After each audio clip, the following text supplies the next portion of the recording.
afternoon. We are ready to start our meeting on this day. Would you please join us by standing for a word of prayer?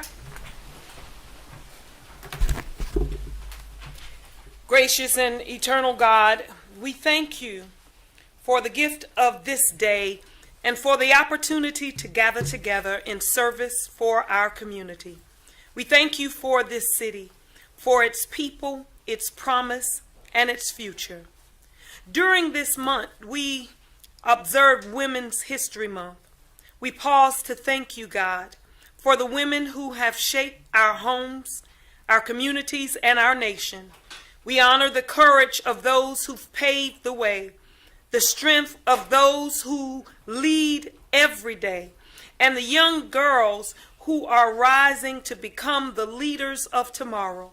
May we never take for granted the sacrifices that they made so that the doors could open wider for this generation to come. Lord, we also lift up the soldiers who are serving and fighting in war around the world.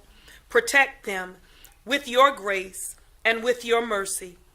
Be their shield in times of danger and their peace in moments of uncertainty.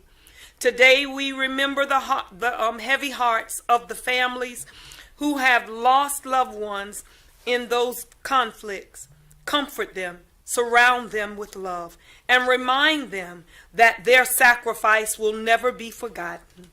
As our city continues to grow, God, help us to remain intentional about staying connected to one another, to our neighbors, and to the values that make our community strong. Let growth never cause us to lose sense of care, collaboration, and shared responsibility. And it's in your name, O God, that we pray. Let every heart say amen. Amen. Now let us say the Pledge of Allegiance.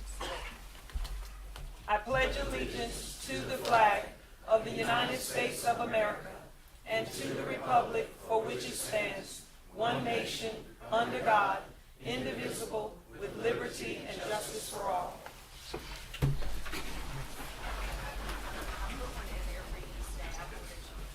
Thank you. Council, we are looking at our agenda. I will, if you don't mind, I'm going to move the resolutions up right after we do the honors and recognitions, if that's okay. Any other amendments? Yes, Mayor, I'd like to make a motion to add a resolution permanently regarding monthly updates on whether it be from AECOM or whether it be from staff on updates to our water, wastewater, and stormwater systems. Second. All in favor signify by saying aye. Aye. Opposed?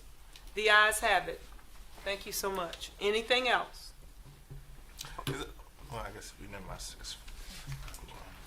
Now, Pro Tem Jabali, you have something for everyone. So yes, thank you, Madam Mayor. Just briefly wanted to let everyone in the audience know that this is a preview of what's to come during the Business Development Committee meeting. Don't want you to leave. It's just captivating. Really, it's just want to give you a heads up. The city has been, as was mentioned by Councilman McKay, the city's been working very feverishly and intently on addressing a lot of infrastructure issues, whether it's stormwater, wastewater, groundwater, and water quality, water distribution. Well, at our Business Development Committee meeting, we received the first iteration of a water quality improvement plan, and there are multiple copies up here right in front of Casey. So if anybody wants to just come up and grab one of those copies, you're more than welcome to have that. I think, Mr. City Manager, is this going to be online? It will be, yes. Yeah, so you'll be able to also find this online, but if anybody wants to just come grab one of those copies, I wanted to just give a heads up of what's coming. Thank you, Madam Mayor. you're welcome. Next, we will have approval of minutes. We have January 8th through 9th. What say ye? So moved. Second. All those in favor signify by saying aye. Aye. Opposes? The ayes have it. Then we have February 9th, 2026. What say ye? So moved. Second. All those in favor signify by saying aye. Aye. Opposed? The ayes have it. Now we have honors and recognition. This is a service recognition. This is Almaro. I'm hoping I'm saying that right. Amaro Preacher? Al Mario. Al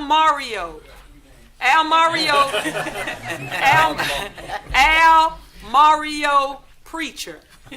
25 years of beautification and facilities. So you're a preacher? No, I'm not. All right, today we are proud to recognize Deshaun Almario Preacher for his 25 years of service to the City of Florence.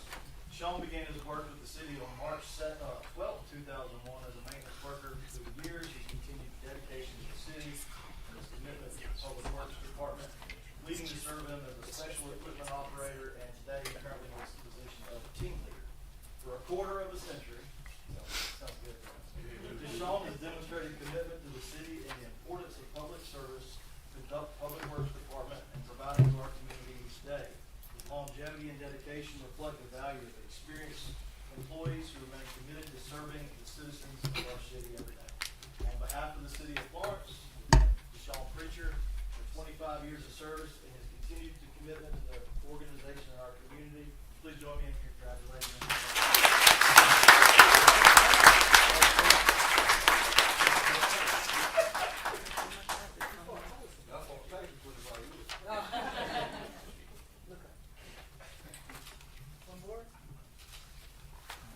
You want to say something? Speech. It's been a hard journey. I done fought Adam. That was So you got 25 Muhammad more. Ali. But Drew Griffin knocked me down. I'm proud of my 25 years. I worked with it. I earned this. Thank you. Yes, yes, you did. Isaiah Harley. Next we have Isaiah Hardman. Tom.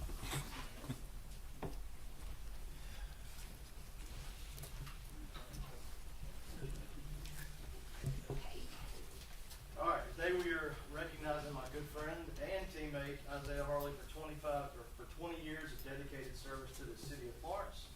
Isaiah began his career with the city on March 6, 2006 as an activity instructor in our recreation department.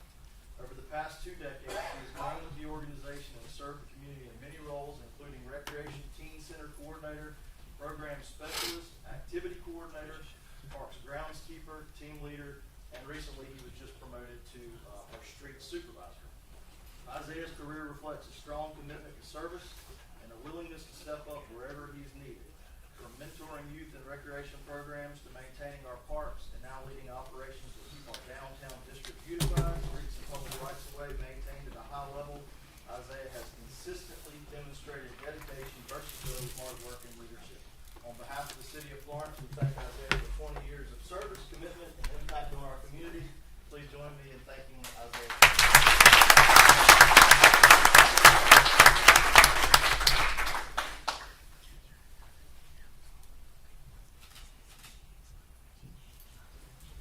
Well, one more.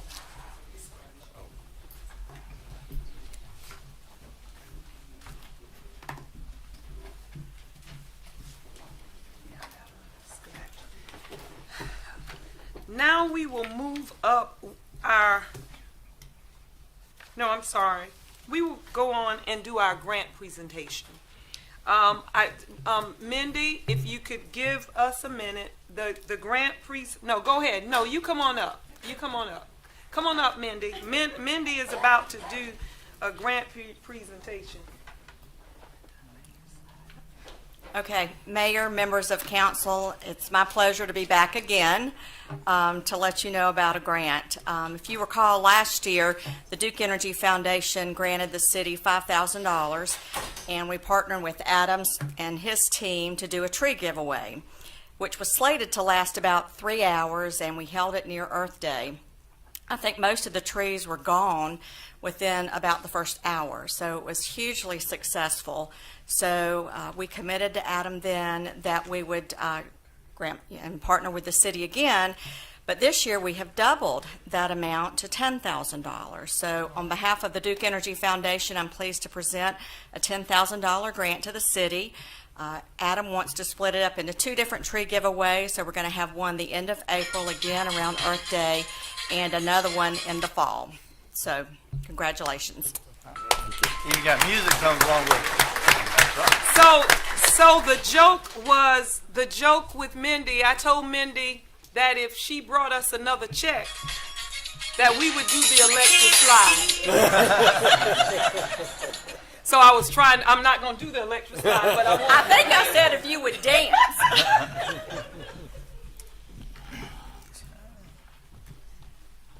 Adam?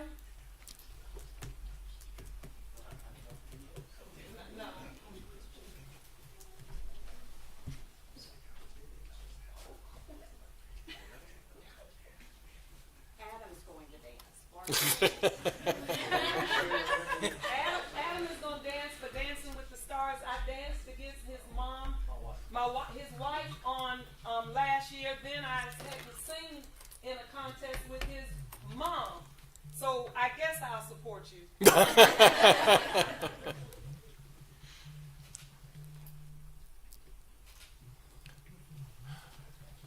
Adam, Sir. are we going to put these trees in place of the Bradford pears? No, this is a totally different. This is for the public tree giveaway. We'll do that in-house. All right, just checking.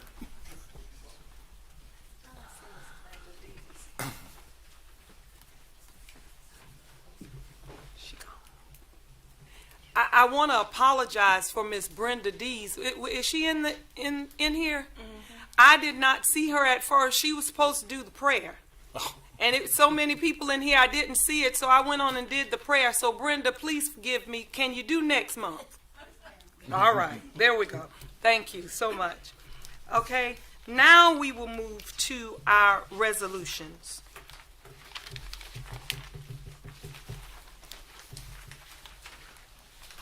Council, we have resolution number 2026-10, a resolution of recognition for the United 74 class for the contributions for this community. This is sponsored by Madam Neesmith.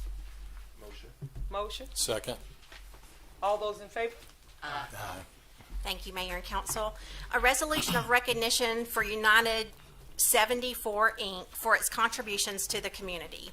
Whereas United 74 Inc. is a community-based organization comprised of like-minded graduates of Florence School District 1 high schools, class of 1974, and whereas the organization's membership reflects broad geographical diversity, yet remains steadfastly connected through its motto, divided by boundaries, united by purpose, and united in its mission to be of service to the community.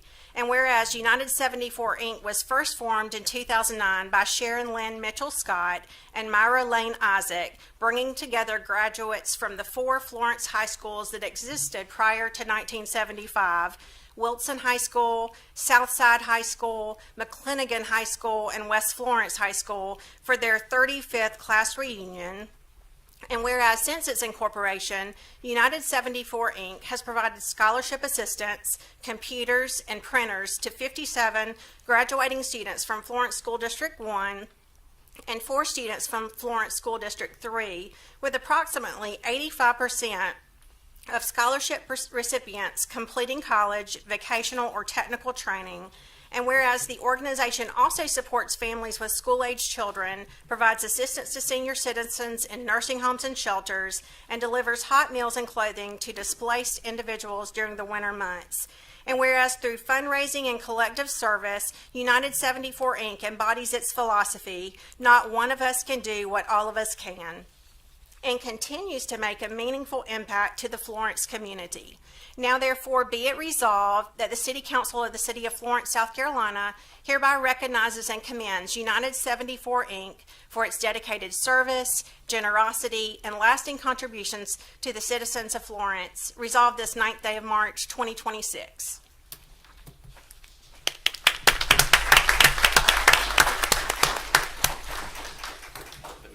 Come on, United 74.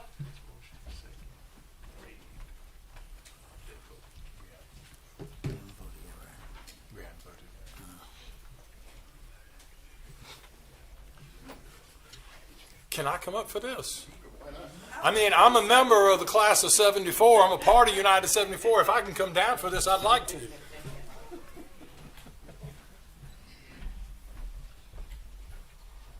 No, I gotta rep West Florence, right? Oh, listen to that.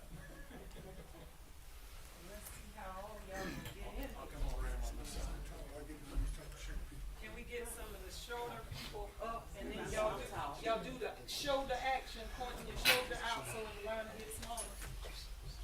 Yeah, there we go.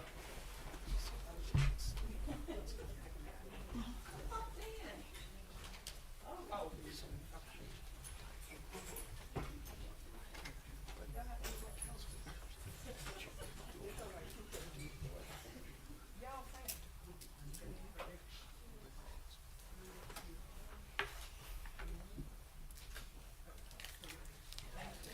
So, Lamar, as class president, did you want to say a few words and talk about everybody that's here? And yes. This is, You can go to Mayor the Coach mic. County Trevally indicated he is an honorary being off his word. But we do want to welcome him and thank him. And we have partnered on quite a few opportunities to do some good things for the city of Florence. Then we have Ms. Alma Lowry, currently Ms. Holmes. Hall, I'm sorry. She's recently married, that's why I know. And then we have Mr. and Mrs. David and Camille McCormick. And we have Ms. Dolores Taylor, Ms. Sally Emanuel, Ms. Janice Cooper, Ms. Claudette Williams, Ms. Brenda Grant. Williams Grant, Don't leave that name out now. and Ms. Dorothy Williams, Dr. Godbolt, and Mr. Johnny Emanuel. And for the past 15 years, we've worked diligently to try to make a difference in the community, amongst our own community. And that's those individuals who we feel that are underserved. Our efforts have been to grant scholarships and scholarship assistance to those students who are interested in continuing their education but lack the means.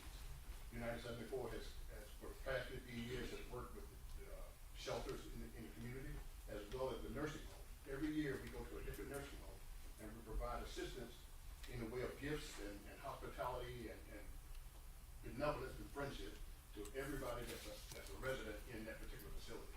Last year, we just did Faith Nursing Home, formerly known as Faith Nursing Home. We haven't decided which nursing home we will be at this year. But we just do want to make the community aware that we don't think of ourselves as a class reunion group. Our efforts and our desire is to be recognized and known as a community-based organization that works for the service of the community. Well, not many of us are from Florence. All of us graduated and went on and did other things in life and just came back 35, 50 years ago now and decided that this is where we want to try and make our mark, to try and do something in our community that saw us and nurtured us to where we could get to where we are today. So to the mayor and the city council members, we want to thank you for this presentation, for this award. To Ms. Neesmith, especially, who has befriended us and helped us tremendously. And you already heard me tell you about what Council Pro Tem Bailey has done in this city. So again, we want to thank you for this opportunity for this. Thank you.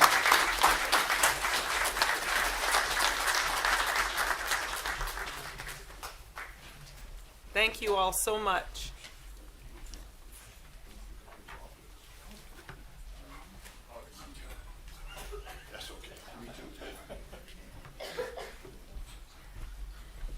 Council, next we have resolution number 2026-12, a resolution of recognition for the Florence Christian School girls basketball team for winning the state championship.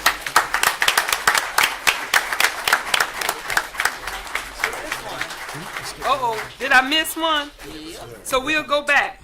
But no, y'all come on, because we're going to do y'all. We celebrating y'all. I'm really excited about that. What say ye, council? So moved. All those in favor? Amanda? Thank you, Mayor and Council. Resolution number 2026-12 is sponsored by Councilman Braddock, a resolution of recognition for the Florence Christian High School girls basketball team for winning the 2026 South Carolina Independent School Association State Championship.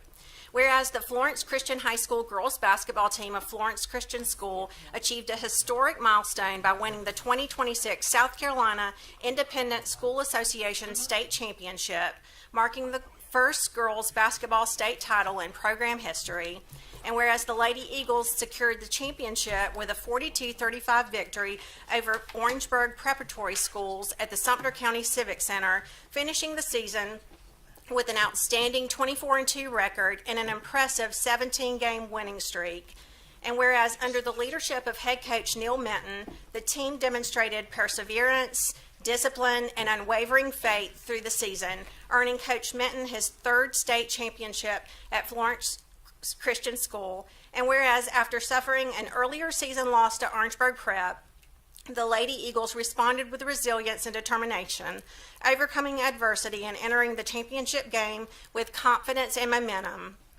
And whereas through hard work and determination, these athletes have proven themselves state champions and serve as positive role models for area youth. Now therefore be it resolved that the City Council of the City of Florence, South Carolina hereby commends this athletic accomplishment and congratulates the Florence Christian High School girls basketball team for winning the 2026 state championship.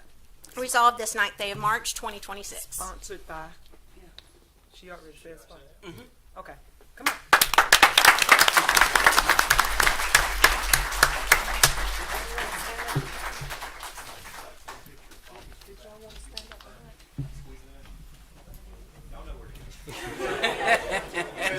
they've done this before, huh? Our mayor has game too.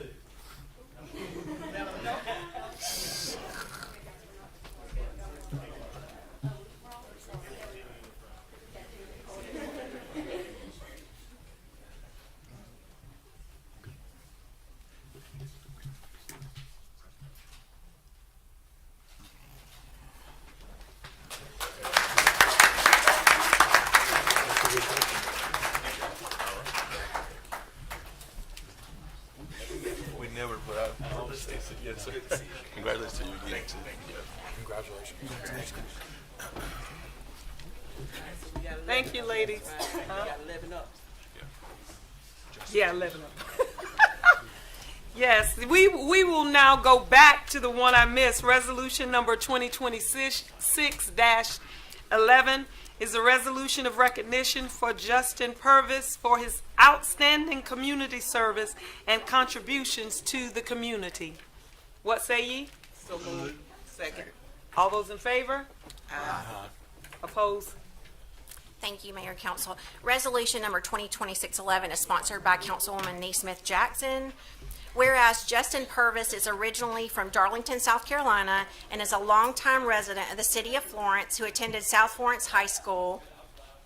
And whereas he has maintained strong and meaningful ties to the Florence community throughout his life, and his roots in the PD region continue to shape his commitment to service and civic engagement. And whereas in 2014, Justin Purvis founded Cosmic Soul, a locally owned business that he has successfully led for more than a decade, contributing to the local economy while establishing himself as a positive and influential presence within the City of Florence, and through his entrepreneurship has demonstrated values of community, consistency, and purpose. And whereas Justin Purvis has been a generous and consistent partner to numerous community organizations and programs benefiting youth, schools, law enforcement, and local families, including passion-driven sports, the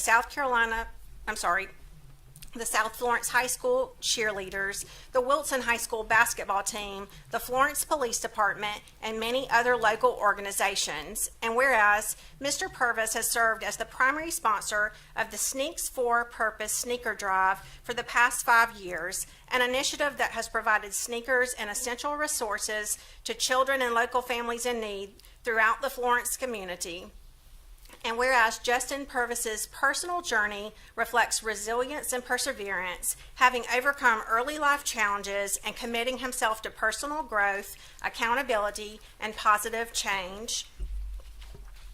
And whereas through his philanthropy, business leadership, and service, Justin Purvis exemplifies the power of second chances and the importance of giving back to the community. Now therefore be it resolved that the City Council of the City of Florence, South Carolina hereby recognizes and honors Justin Purvis for his outstanding service, generosity, and lasting impact on the City of Florence and its citizens. Resolved this 9th day of March, 2026.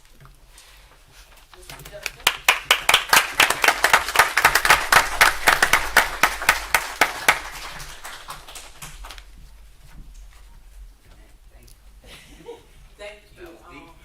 Right? I want to thank you because every year they do the Sneakers for Purpose. There's a line way out the door, and he donates hundreds of pairs of sneakers to the community through that cause. And I just want to thank you because a lot of these kids go back to school with your shoes on. Yes, and so thank you so much because you don't have to give up the sneakers. But I mean, these be brand new, name brand, up to date sneakers. These kids be wearing. So without your contribution, some of our kids wouldn't have that. And I want to say thank you very much for all that you do. I appreciate y'all. All right. Feel so underdressed on y'all. You're good.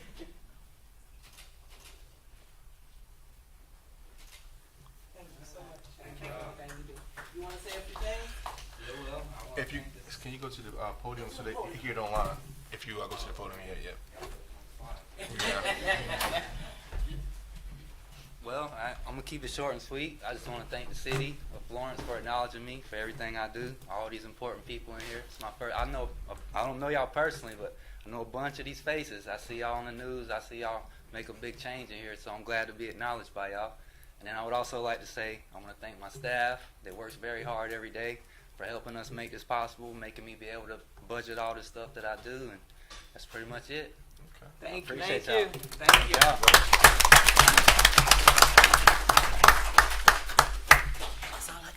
Next, we have resolution number 2026-13, a resolution to of recognition honoring the mayor's women's ambassadors for their service and contributions to our community. What say you? So moved. Second. All those in favor signify by saying aye. Aye. Opposed? Amanda? Thank you, Mayor and Council. And of course, Mayor, Resolution 2026-13 is sponsored by Mayor Barnes.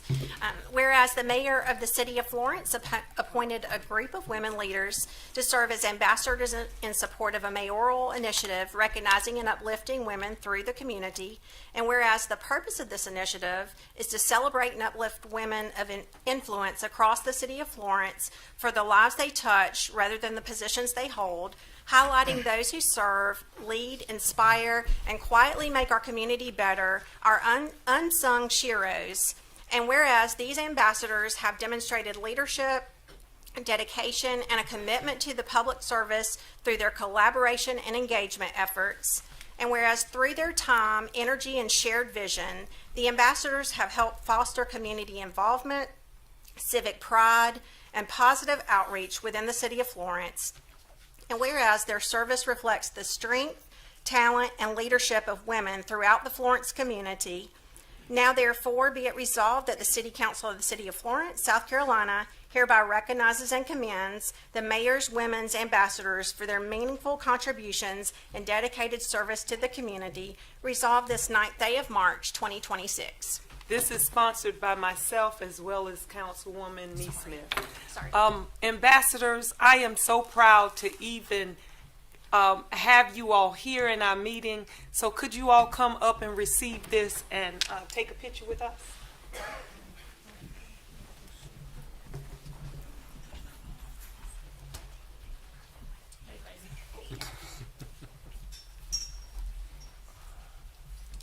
There are the co-chairs are Ms. Jean Leatherman and Margaret Smalls. They're really all in all, it's about 15 of them, y'all, and we got a powerhouse. I got a powerhouse. And these women have been championing women for as long as I've known about them. And so I'm honored for us to continue to light the flame of other women. And that's what we will do. So I'm going to put this right here in the hands of my co-chair. And I'm going to stand over here on the end and we take a picture. Are we centered? No. We all right? Slide over some. To the left, to the left. That's it now, yeah.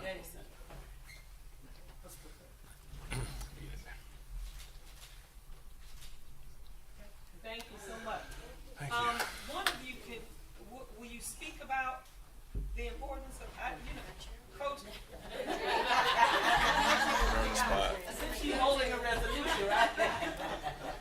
Well, this is Women's History Month, and we're recognizing, everybody has to have something to recognize every month, and so this is our month to recognize women. And we're so grateful for the opportunities that we have to work in this community to make it a better place. And it's our pleasure to have some good things to do, and we want to support each other and build each other up.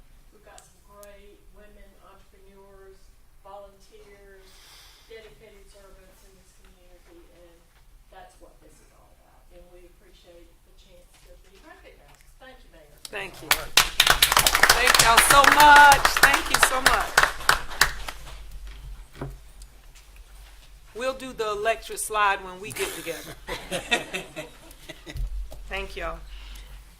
Council, next we have resolution number 2026-14, a resolution of conditional grant and development agreement to provide incentive for development of new housing within the historic West Florence and Waverly Avenue as a part of an ongoing neighborhood redevelopment. This will be taken up in executive session, if that's okay. So now we will go back to the beginning for appearances before council. We have Mr. Robert McCready to discuss removing fluoride from the drinking water. Thank you so much.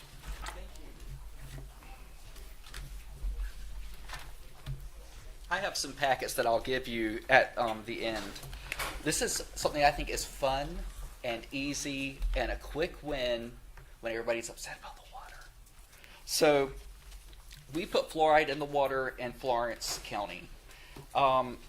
We do that because in the past people found out that fluoride made your teeth better. This is the fluoride that naturally occurs in nature. It's very simple. It's just calcium and fluoride. I'm not a chemist, so this is a layman's explanation. This is the fluoride that we add. It's a little bit more complicated. It's fluorosilicic acid. And the way that we get it is that we have a phosphate fertilizer industry, and we get it from a phosphate rock. We kind of process that.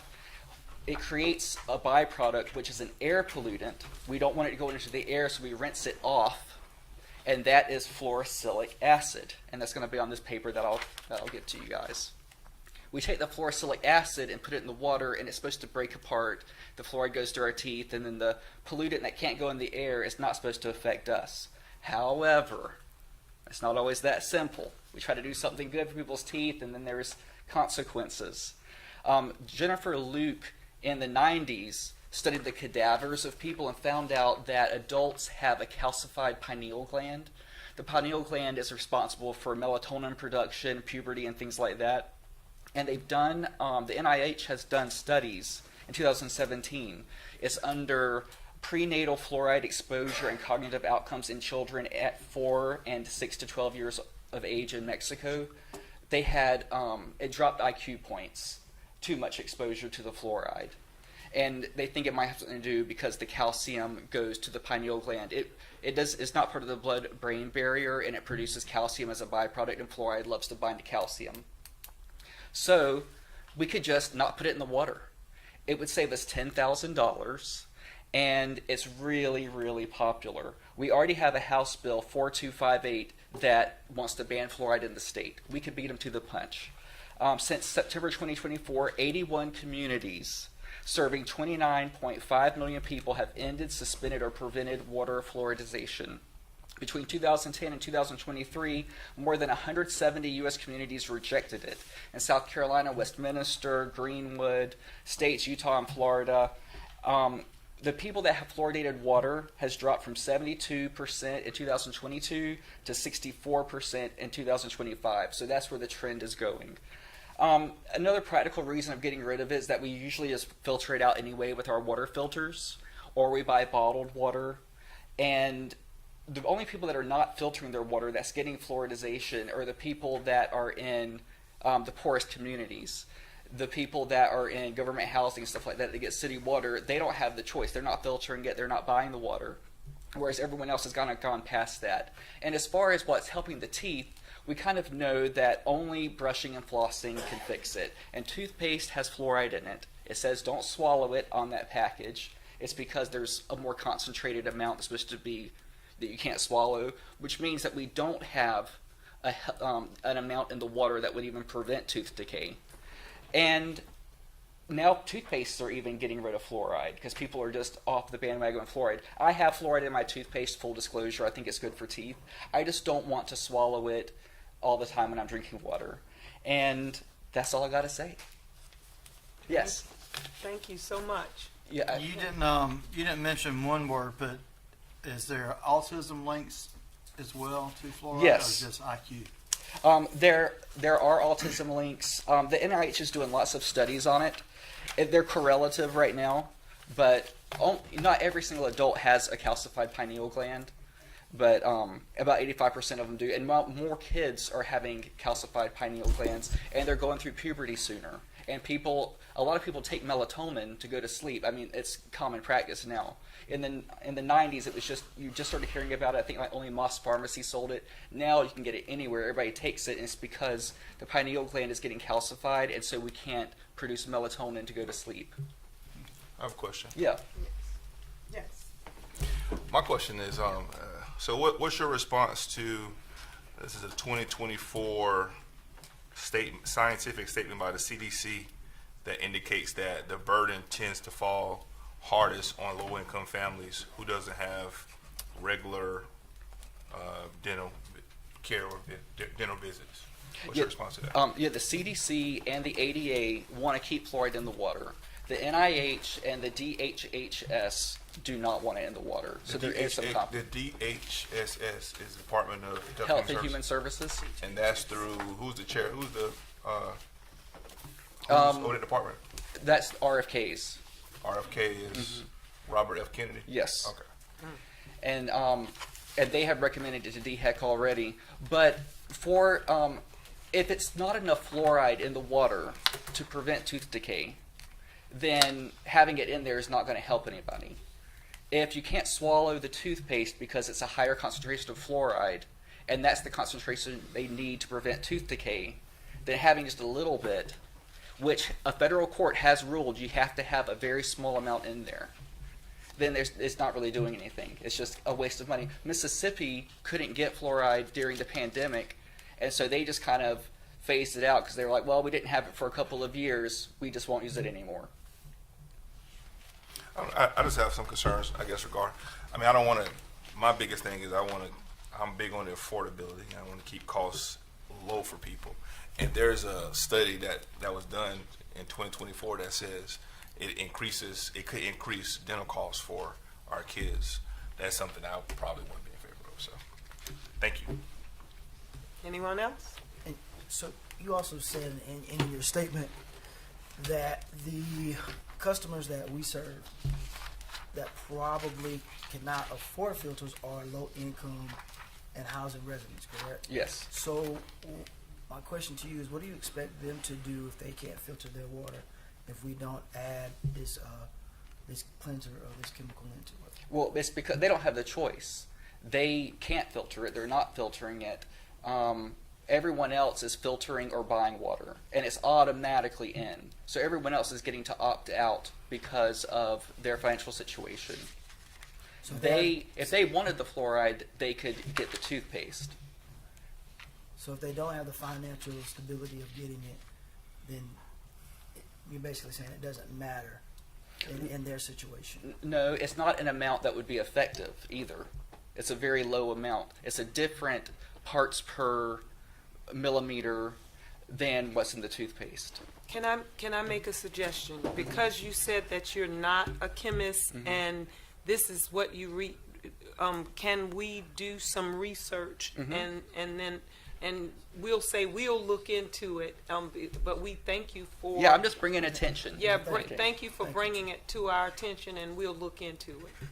All right, thank you so much. I appreciate it. Thank you so much. All right, council, next we have ordinance and position, bill number 2026-01, and it's the second reading.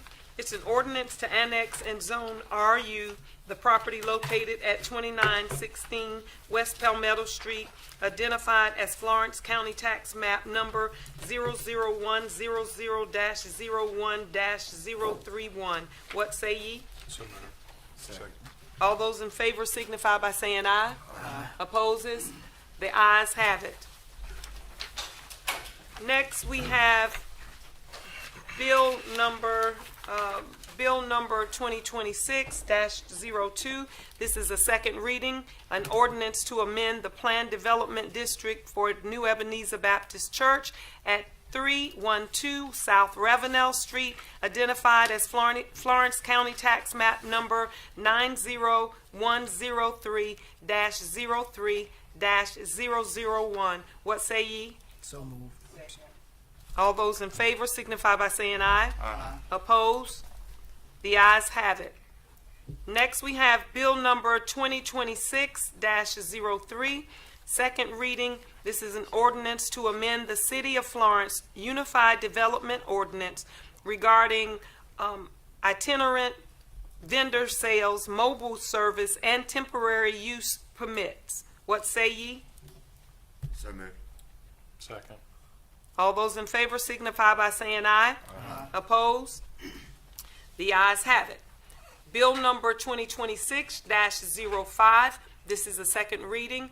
This is an ordinance authorizing the conveyance of property located at 804 Waverly Avenue, identified as Florence County Tax Map number 90061-11-015 to facilitate the construction of a home which will be marketed for sale at price based on fair market value as a part of the neighborhood redevelopment efforts within the City of Florence. So moved. Second.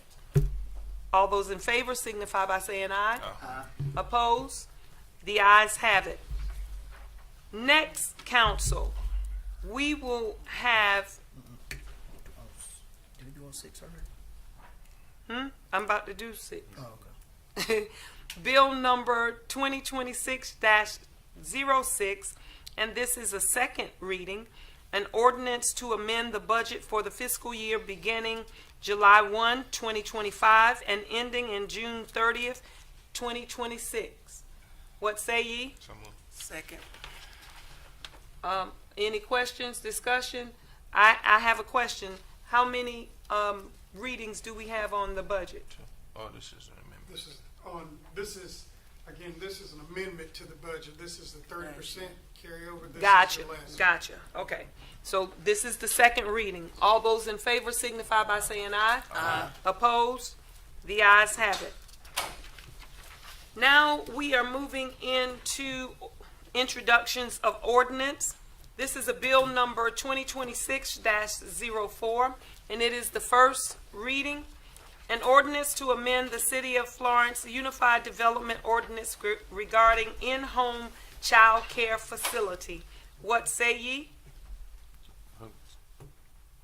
I'll move. So moved. Second. Jerry? Sure, this is, we're picking up from last time when it was deferred, but this is essentially an ordinance which would change the code to align with the International Fire Code, which allows up to 5 children in a residential care facility, as opposed to the 6 that's allowed now via our code and DSS. What we're finding is when we approve it at a local level, it kind of circles back to us, and we have to update our permitting to align with the International Fire Code. So we're just updating our code to align with that. Okay. Councilwoman Neesmith? Question. And so you're saying DSS is going to update theirs as well to allow 5 instead of 6? We talked to them, and they said that they had not done that yet. That's all they told us.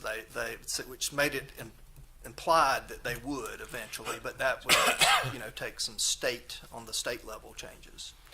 Can we wait on doing this until DSS does do that, because it's going to put these child care homes in a bind if they're legally allowed to be paid by DSS for 6 kids, but then we're saying they can only have 5. The fire code's saying that they can only have That's what I'm saying. So they can't have 6 then. Yeah, can we table it? Let's vote. What y'all say? I'm second. Give me some more. I got a question. Yeah, second. Well, let him ask the question and you had to say. So just to be clear, with respect to the position raised by Councilwoman, who, by the way, happy birthday. Yeah, I meant to do it when all the women were in here. I'm sorry. Councilwoman Neesmith's birthday is today. It's Thursday, but I celebrate this whole month. All month. Her birthday is all month. Yes. So I'm just trying to understand, is there a timing element to going forward with this ordinance? I think it could stand as it does now without changing it. It's just we have to educate individuals when they come in that our code doesn't necessarily align with all the state codes. So it would just be and our staff is aware, so that would be easy to educate individuals when they come into the office. Is there a problem, I guess what I'm asking, is there a problem that if we were to put this, let's say we were to adopt this ordinance, would it somehow be a problem for those who are currently licensed, and would it affect them in any way? It's my understanding after talking to the state fire marshal that any inspections going forward on those that are already permitted for 6, that it would not impact them. So it would not impact them. They would be grandfathered in? That's correct. Okay, and do we have an assurance on that? From a local level, it would be. Right. I can't speak for the I'm fire. I'm only speaking on the local level. But from a local standpoint, absolutely. Anybody that currently has 6 would be grandfathered in. Okay, Mr. City Manager, what's your take on that? I mean, Jerry's not in charge of the fire department. The state fire department. Yes, certainly. Again, as Jerry mentioned, from the city standpoint, certainly we would grandfather in all of those that are at 6. So is there any reason that if we were to adopt this, that it would somehow negatively impact those who currently are doing business? It would not. With those going forward. Would that include the ones that have 6 and say 4 or 5? And Shaquez was waiting to say something. Councilman McCall. Yeah. And so I deferred it to this month to get some more information in regards to this moving forward. But I'm a no vote, and because I just think I'm going to be a stickler from here on out on just about any regulation that I feel unnecessarily increase costs. And I think this unnecessarily increased costs. I think we have child care there was a study that was done, I think, by the Post and Carrier that said it's $1 billion economic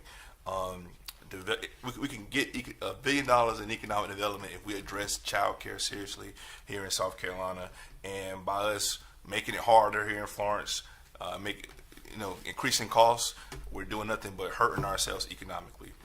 So I would be a no because this is an increased regulations, and again, I'm gonna be a stickler on every regulation that kind of comes through this desk on my part. So I'm a no vote. Councilman Braddock? Well, Councilman Bailey answered my question in terms of people being grandfathered in, but from my understanding, what we're doing is we create a lot of confusions where we license people for 6, and then the fire marshal comes in and then they can't get it for 6; they only get it for 5. And so, I agree with Councilman McCall about adding regulatory and adding costs, but I feel like there's a lot of costs that are added in the confusion where people make all these, especially for new businesses, they make their pro forma, they do everything based off of 6, we approve 6, and then the fire marshal shuts them down and they can only have 5. So I feel like That's a problem too. You get Yeah. fire marshal. but that's, yeah. I'm sorry, Shannon. My bad. But I don't think, I mean, there's no way around, once the fire marshal has to approve it, they're gonna go in there, and if they got 6, they're not gonna approve it, and so we're gonna have approved something that they can't move forward with, and their whole business model and everything is gonna be in jeopardy, so. Yeah, that's our understanding after talking to the state officials, is it just causes a point of confusion. Yeah. Councilman McKay? No, I was just gonna ask, so, and I know they're grandfathered in, but say the folks that do currently have 6, say they fall below that number, would they still be able to, I guess, go back up to that 6? And then, Yes, we wouldn't regulate that. Once they have a permit, if it, from the point this is adopted, any that come through, and to be honest, it falls out of our kind of regulation at that point anyway, and goes into more of the, the Department of Social Services, I believe, regulates that. So it kind of falls out of our viewpoint. So even if it did change at a state level and go back up to 6, I think they'd still be allowed to do that. And if we caught wind of that, we would obviously update our code to reverse it as well. and I guess my next question would be, is there not any way that we could just mirror the to less complicate and deregulate, can we not just mirror the states and to, I guess, go back to what Councilor Neesmith said, kind of follow the state's, I guess, legislation around that? Yeah, and one suggestion might be we could craft a little bit of change of language to this to just not maybe have a number in there, but point to state regulation, and we in our office could know the rules and educate folks when they come in. So, What if we? Good answer. Oh, I'm sorry. Yeah, because I don't. Yes, No, Councilman. in light of that, could we defer another month? Let Jerry's office go back and revisit this and see if the language can be readjusted somehow? That way it would be fluid, it would just go with Does that require a vote to, if we are deferring? Do we vote to defer? So George just made George, Well, hang on a second. Ron, go ahead, what you saying? You need a motion to defer, but you want to specify defer until. Okay. Well, I did table it. Mine was table it. I know, but I'm just saying, So, that was the first so one. this will be a motion to defer to next month, just to give another month for Jerry and his staff to refine the language. So that we are clear, Councilwoman Neesmith had issued a motion to table, and we further discussed, and now we have council, but I second her table then. and so yes. So how do we? Who made the motion first? I'm sorry. I did. Second, the table. Okay, so how do we do that? You would need to address that. If you have a second for her motion to table, you need to address that. Yeah, we do. We need to address the table, and then we'll come back for that. Okay. So specify if we're tabling and we're deferring. What's the difference? What's the difference? Tabling means that it is taken off the agenda until someone on council makes a motion to take it off the table. And typically that would die if it's not brought up generally by the next meeting. So it would have to be asked to be placed back on the agenda a motion to defer seeks to, for whatever the reason might be, place it back on the agenda or instruct that it be placed on the agenda at a specified time. So you might say we move to defer this to the May meeting or to the April meeting or whenever you feel is Gotcha. sufficient. So you all have that. So right now we have We got before discussion. us, yes, Council. I just, I feel like the table, what we're doing is we putting new people who are coming into business in a bad situation, because we say it's okay and then it's not okay. And to do something that runs in line with the state without a number, just with the state, which is going to be the governing agency, I just, it causes issues in the neighborhoods when people, think they're getting sick and they can't even get sick. So it just causes a lot of issues for people with their loans that they're getting for their business. And I just feel like to kick this down the road, we're just we're really putting people in a we're causing confusion. Councilman McCall. Yeah. McCall, gotcha. I think this was deferred from last month to this month. This is an unnecessary regulation. We got too many regulations. This is unnecessary regulation. I think it should be tabled. And if staff was to come up with a better proposal, and council was to see fit, you can vote to bring it up. But I don't want to keep this deferred. I will be against it. Just keep deferring it month and month for something I'm voting no on anyway because it's an unnecessary regulation.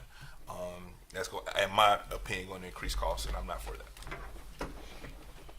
So the table is. All right, so that we have tabling, okay, Councilman. I'm sorry, thank you. So while I fully respect and appreciate the position about unnecessary regulations, it seems to me that the driver here is the state, we're not really the driver. That's why we're in it. It's at the state level.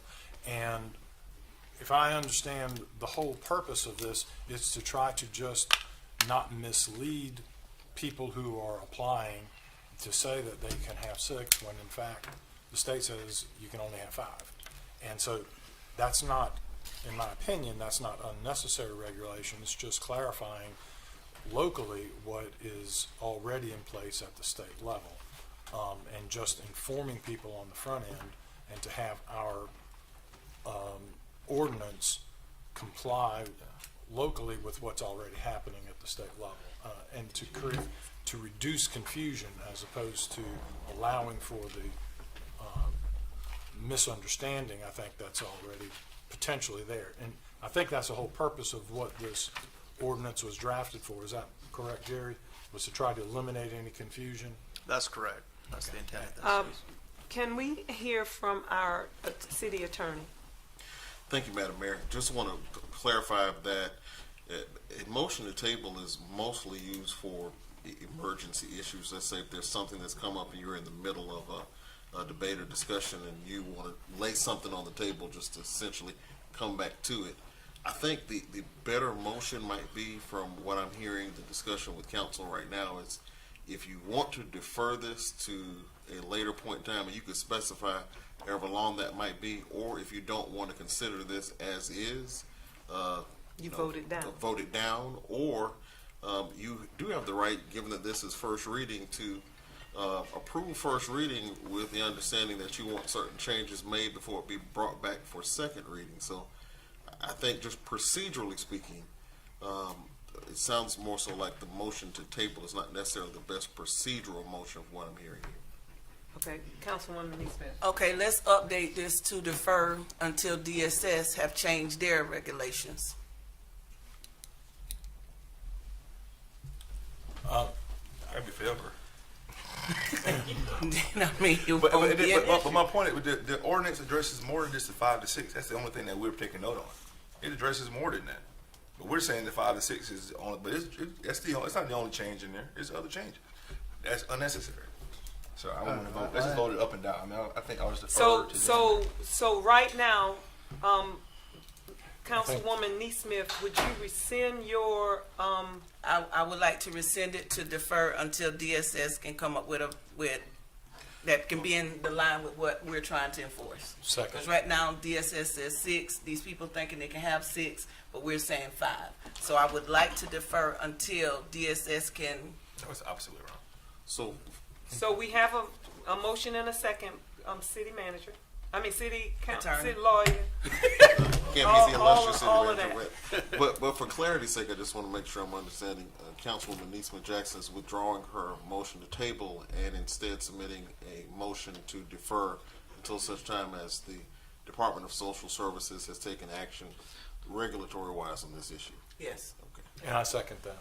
How is that possible? And discussion, with that, is it possible that the City of Florence could issue a letter to them requesting that they make the adjustments? We could absolutely do that. We could at least do that, We so could we won't absolutely just do be that. deferring forever.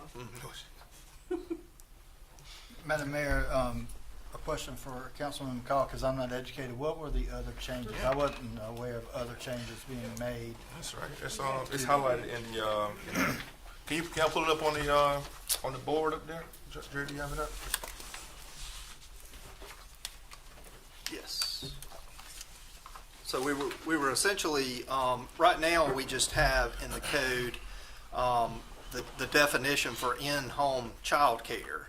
But in our home occupation section, we define a small and a large daycare. And we were adding the definition of large and adding small just to include the numbers. And, the small daycares are required to be registered on a state level. So we struck the licensed, and they can be registered or licensed, actually, when I did the research on it, which is registered as a lower level. Not as high as registered. And we just added the licensing language in the large daycare section, which a large daycare requires a special exception use as required by or approved by the Board of Zoning Appeals. So just the highlighted yellow portions there is what's added. Okay. We have a motion to defer. All those in favor signify by saying aye.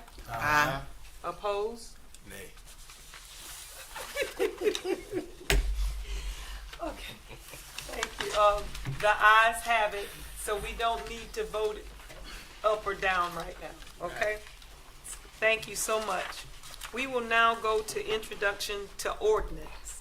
That's one, too. That's our introduction. Did I? Huh? That was introduction, too. That was the first reading. Yes. So now we will, thank you. We're at bill number 2026-07.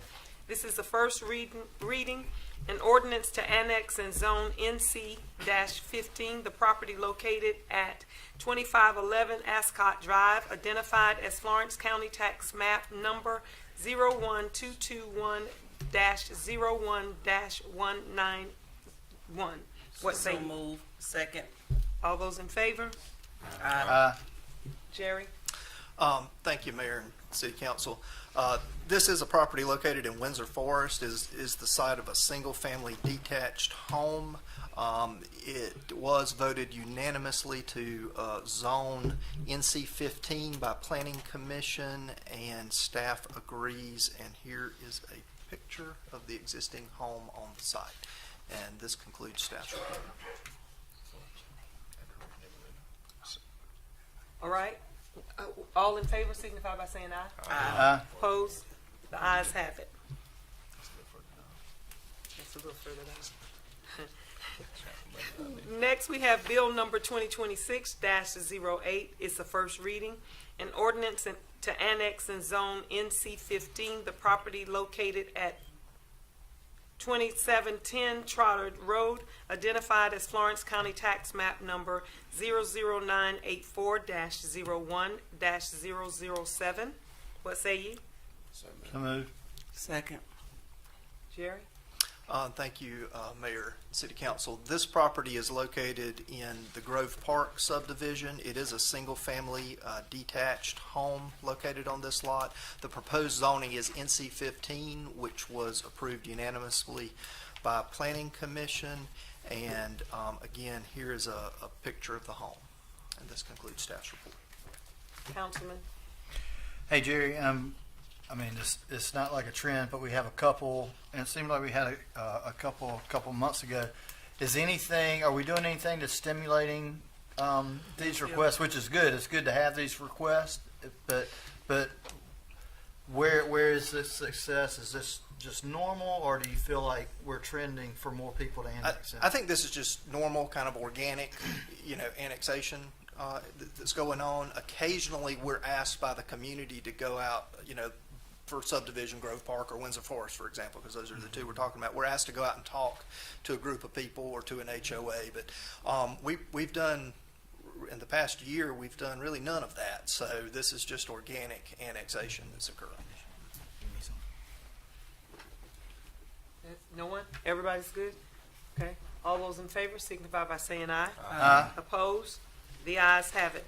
Next, we have bill number 2026-09, first reading, an ordinance to amend the City of Florence Unified Development Ordinance regarding window signage. What say ye? So moved. Jerry?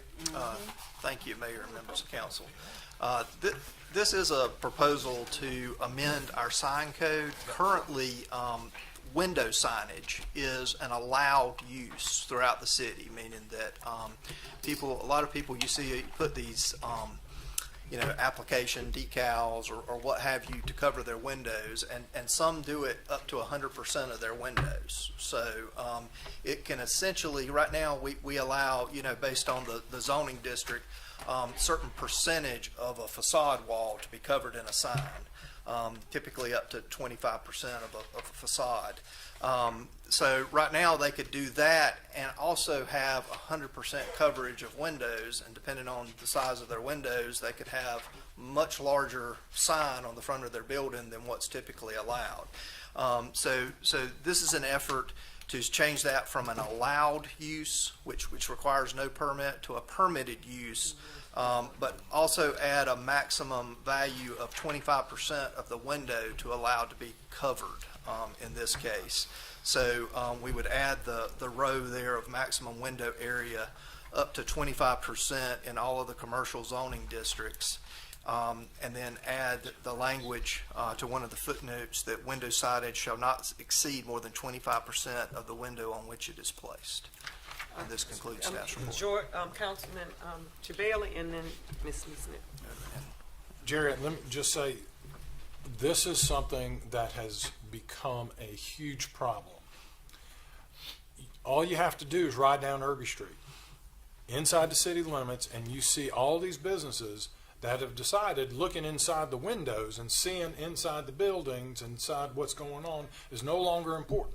Every one of these glass coverings has these whatever kind of signs in them, and they are awful, and they are just an eyesore.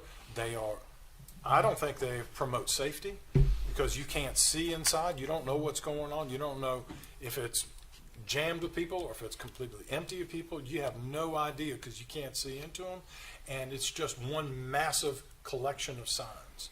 And it is, I think, negatively impacts what we're trying to accomplish with all the work that we're doing with our beautification and our aesthetics in our community. All these trees that we're getting to come out, but you now have all these businesses, and I think we need to, what I would like to know is how, if we could have like visual examples, like let's say we pass this on first reading and then we come up to second reading, I'd like to see visual examples of kind of what is allowed now and then what the change would be if we were to make that change in place. Take the same, and I could give you some names of businesses to go look at that every one of the windows is covered, okay? And then what would it look like if we were to implement this, that we would now be able to have more see-through as opposed to completely covered with these signage? Is that something that is doable, that you can even send out to us by email ahead of time so we can take a look at that. And you know, as a percentage basis, if you can just tell us in words now, because you don't have the pictures available, what percentage change would we notice? Let's say right now a business has 100% of their 20 glass windows across the front, and they're 100% covered. What would the change be? I mean, it'd basically go to a quarter of that, so 25%, or, you know, it would only be 5 1/4. of the 20. That's right. Okay. Okay, Councilwoman Neesmith is next. I just think the purpose of these people putting these signage up is to advertise their business, not just for people to look in and see what's going on, but for them to actually advertise their business and what they have going on. If we were to make any changes, I think it should be 25% of all the windows instead of just one window. And staff wouldn't oppose that. I think that would be fine. Yeah. Okay, oh, wait a minute, Chipper Smith, Councilman Smith was, and then, So for my clarity, we are just talking about signage and not the actual tint of the window. Am I saying that correctly? That's correct. If it was just a clear tint with no, I guess, business, you know, nothing advertising the business, then that would be allowed. So that So would be somebody part of- could still tint or cover a window with a colored window cover. So I'm gonna ask is there any way that we can do this without permitting? I mean, I again, and I hate to bounce off of Councilman McCall, but I feel like it's another regulation to a commercial business. Is there any way that we can mandate this without it being an actual permit? And Councilwoman Jackson is actually right as well. I feel like she's right in my opinion. They're just advertising their business, even though you can't see inside, or it may distract, or you might can't see everyone inside. But I think there is a point that a small business at this day and age has a different way of advertising, and that is a way of advertising as well. Councilman Braddock. Yeah, I'd like to make a motion to defer until we can see those images, because I just appreciate what Councilman Jabali is saying, but I don't want to become like Mount Pleasant, where you don't know where the shopping center is or what you're walking into, you know, because everything looks the same. You know, they got trees on the front, and I mean, you just, and I want to see who's being impacted, because Irby Street is a 4-lane road that gets about 100,000, you know, views a day on the billboards. And so, you know, if you're competing for visibility amongst 100,000 people riding down the road, you know, and you've chosen that location to do business, and, you know, and we're not even talking about setbacks. So if someone's set back 200 feet and they got 25% versus someone's set back, you know, 30 feet or whatever the minimum setback is, then the visibility is going to be changed there too. You know what I mean? If someone's in Hallmark Square Shopping Center, you're not going to know who's back there. You know, you're not even going to be able to see it. So I want to see what the impacts are going to be. You know, personally speaking, just see who all we're going to tick off in the process. you know who all is going to be giving me a call. But people are coming here to do business, and I don't want to make it more difficult for people to find the location. I don't want to make it more difficult for people to advertise their products and services.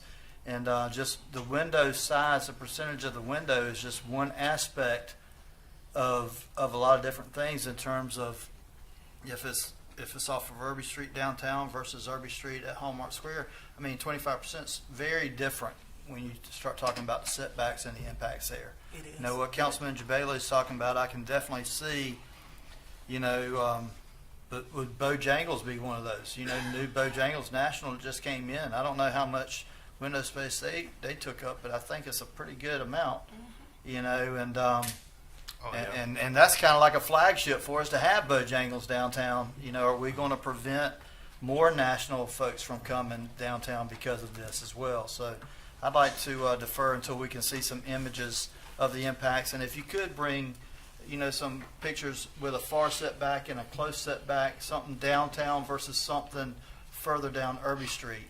You know, it may be a district-specific thing that we need to look at. I'll second the motion. But before we vote, I want to ask Sergeant Chief Sterling to come up and address the safety issue that may be there. As far as your ability to keep the community safe, what would you say about it? Yeah, thank you, Mayor and Council. I agree with Councilman Jabali on that aspect. That is a security issue that we do look at when you're responding to a location. If you're not able to see inside, it can create issues for safety there. However, if the allowance is still going to allow tint on the windows, it's the exact same safety issue there. Gotcha. I have a question. So what's the difference? So is this, it's probably for Jerry. I'm sorry, Chief. 1 second. Is this for the doors or the windows? The windows. So not the door itself.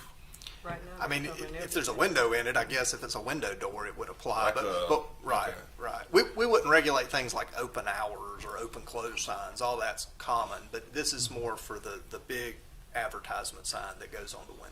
Gotcha. And again, this is not affecting the tent. This is just the signage. Right. That's right. So It would just they be could signage. theoretically remove the sign and just put up the Tent. tent, Right. which Technically, has the they same could do, safety concerns. technically, they could do that. This ordinance does nothing to regulate tent. So is it possible, because I think somebody just said defer. Somebody just Madam- said that. Madam Mayor, And, City I'm attorney. sorry, city manager. City Madam attorney. Mayor, if I could City- just, if I could just clarify, there is already a motion to approve made by Councilman Jabali and a second by Councilman McKay, so that would have to be withdrawn before you could take up a motion. That's to a defer. motion, you made a motion. I'll withdraw mine. You made a motion. Yeah, this would be a motion to defer? No, they're already before. Right, but here, in yeah. lieu of, to do a motion to defer in lieu of, is that what we're talking about? I do In lieu have of one more some question. more data to be presented. Sure, I mean, I would amend my motion to be a motion to defer, that's fine. I have one more question. Does downtown have a, does I guess downtown have a perspective on? This would apply to downtown. Right now, they fall under the general rules, but their window signage, we had one just last month. It had to go to the design review board for review for window signage. And I will point out too that they would still be, this is separate from the building signage, so they would still be allowed to have a building sign, just outright. And this would be secondary signage for the front of a building. So technically, they, under the code, the way it would be written, they could have a business signage, just their normal business signage, as well as these window signage. So it's they're getting two signs on the front essentially through this. City manager. Mayor, just a point of clarification also, this is up for new businesses, not any existing businesses. So any business that will have signage now would not be affected at all. That's even worse. And so my question, Well, my new question signage, is, new signage. they could not get a sign, but they could tint it where you couldn't see it. Is that okay? So it's not like a marketing thing. Like you're Yeah, some marketing. So it doesn't matter. So if safety, Safety concern is still there. I'm sorry, go ahead, so the tint, they could Yeah, still there's- do the tint. There's nothing in this that regulates tint or color of the windows. I mean, there's nothing in this code amendment that proposes that. sorry. Madam Mayor. Okay, Councilman. If we're going to defer this, could we also look at the issue of tinting so that we can address the safety issue as well? I mean, they can definitely discuss that, sure. Just We're think of- aware of that everywhere, though. I believe you start opening some other issues when you go into that. We can look into whatever issues you want. For safety concerns, we train for issues like this. I would say that you might want to discuss and defer on what's the best for the economic status of the city. Okay, then we'll just forget about the safety issue. Y'all have got that handled. And let's just go forward Yes. with deferring and Advertising looking at properly. the issue of how do we, So we would need a Present. motion now. I withdrew Council- and made the You would- motion to defer, yes. Okay, I think Councilwoman Neesmith made the motion to defer already, She I did, made but the there was a motion to motion defer. already on the floor that had to be decided, I so. withdrew that. and you withdrew. Okay, and That's fine. Whoever does that. whoever I made made a the motion to motion. Yes, okay. Now, second is done. All those in favor of deferring signify by saying aye. Aye. Opposed? The ayes have it. Thank you. All right. Now this next bill is Bill number 2026-10, first reading. It's an ordinance to create a Florence City County Convention and Visitors Commission to provide for operation of the Florence Convention and Visitors Bureau, to include provisions for the commission's organization and funding and other matters thereto. This item may be discussed in executive session. So moved. Objection. Do we vote on that? If it's we don't vote because we're going into executive session. All right, we are at reports to council. We're at reports to council, and appointments and boards will be taken up in executive session. Now we will have Parks and Recreation Commission presentation of annual plan.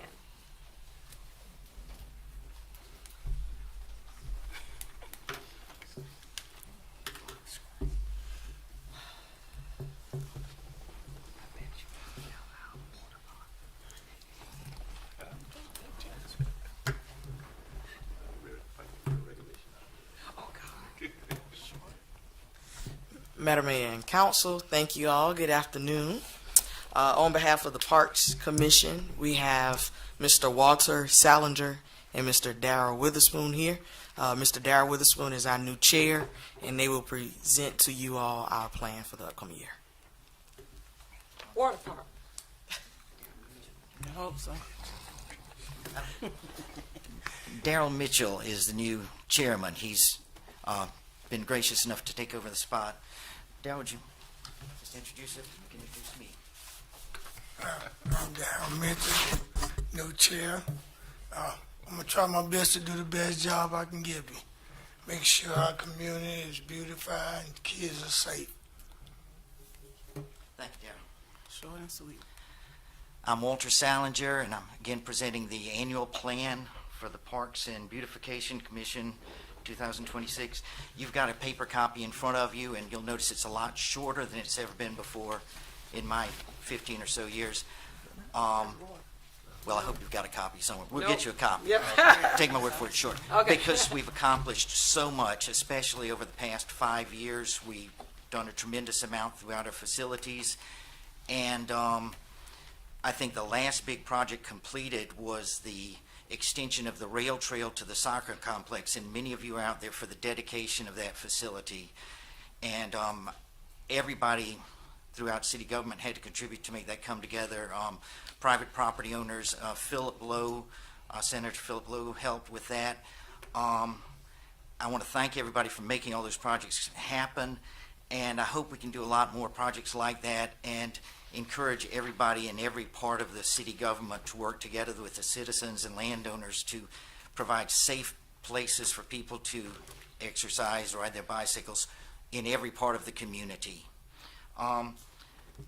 In our one-year plan, we've recommended Freedom Florence enhanced wayfinding to Jeffries Creek Trail and Rail Trail, historical kiosk at all parks, High Hill Creek, have an open house at the bicycle facility there so people can be better acquainted with it. Jabali Park, install new benches. Maple Park, have occasional t-ball games. Lucas Park, repair the parking lots near the playground.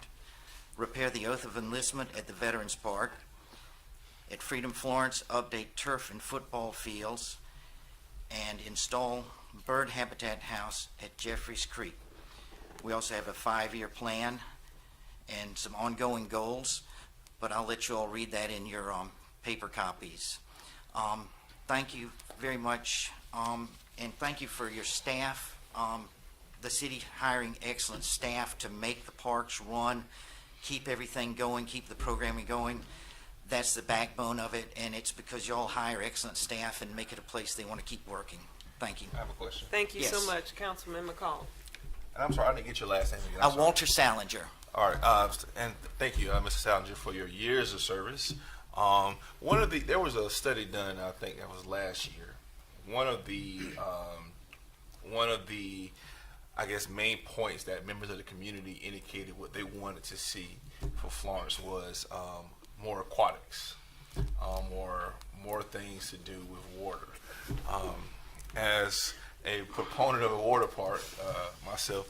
Probably the only person that agreed with the water park. I'm not saying we should get a water I park. wanted it as long as it's not regulated. Well, not regulated. Exactly. What do you think? There's some things that we can do to help address that need as far as with aquatics. I just took my wallet out of my pocket. Okay. If everybody else in town will do the same thing, we can do it. Okay. It's all an right. expensive proposition, but of course, I grew up at a time when we still had community pools, and those were lost, and it was a tragedy that they were lost. And it's very hard when you talk to communities doing that, because one of the problems is getting lifeguards. You don't get teenagers who want to work as lifeguards anymore. Yeah. That was one of the reasons we shut down one of the last community pools we had. Some communities try making it a blend of a commercial water park with swimming pools to try and make money to balance it. Some communities try having the school district do it. Rock Hill has done that. I'm not sure if Myrtle Beach is doing any of that, but by having the school district handle it as an amenity for children, to school children to all learn to swim safely and have league matches. Those are options. We've discussed it forever and ever, and it's something that requires more money than our commission has ever seen. Okay. Any other Thank questions? Thank you so much. Appreciate all of you. All right. Next, we will have Glenn Bodenheimer. I don't know how to say your last name, Glenn. Please say your last name. You said it right, Bodenheimer. I said it right? Yes, ma'am. Oh, great. Our finance director to provide an update on opioid funding. Good afternoon, Madam Mayor and Council. We're just going to provide an update on that opioid community action plan that was presented back in December. We briefly discussed it when we were at the January budget work session. The community action plan, they recommended establishing a commission that was going to review the funding applications and provide recommendations to the finance committee before ultimately being presented to council for approval. Next month, staff will present an ordinance to establish the Opioid Response Commission for the City of Florence. The commission will be composed of 5 members recommended and appointed by the Finance Committee. The members will have some experience or familiarity with the opioid-related issues that are currently affecting the Florence community. In that action plan, they had 3 strategies for prevention, community awareness, treatment, access, and navigation, and then strengthening the housing, peer support, and long-term recovery pathways. So the applications will be evaluated on those 3 strategies. The city will open an application process once each fiscal year for organizations seeking opioid settlement funding. The commission's plans to meet annually or as needed. They'll review the applications and forward the funding recommendations to the Finance Committee. It'll go from Finance Committee to full council for approval. And again, these applications are just going to be evaluated based on that alignment with that community action plan that was presented. Just want to provide an update on where we were with that. Thank you so much. Any questions, council? Now, we will have to speak to this matter, Mr. John Wise from the House of Hope to speak.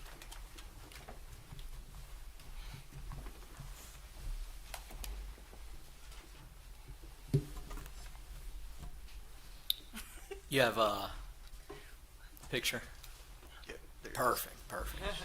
Mayor, council, so good to see you all again. It's been probably a year, but I feel like I see you every single day, and I just want to thank you for the time, the energy that you put forth to making the city a better place. I know it goes without saying sometimes, but a lot of people are at work right now, and I'm looking at you, and we've been in here about an hour, 30 minutes, and I can't wait to see how long executive session is going to be for you guys. So, I just want to thank you for the opportunity. I have the gift of gab, so I'll try to make this brief, but I want you to all look at this family on the screen, right?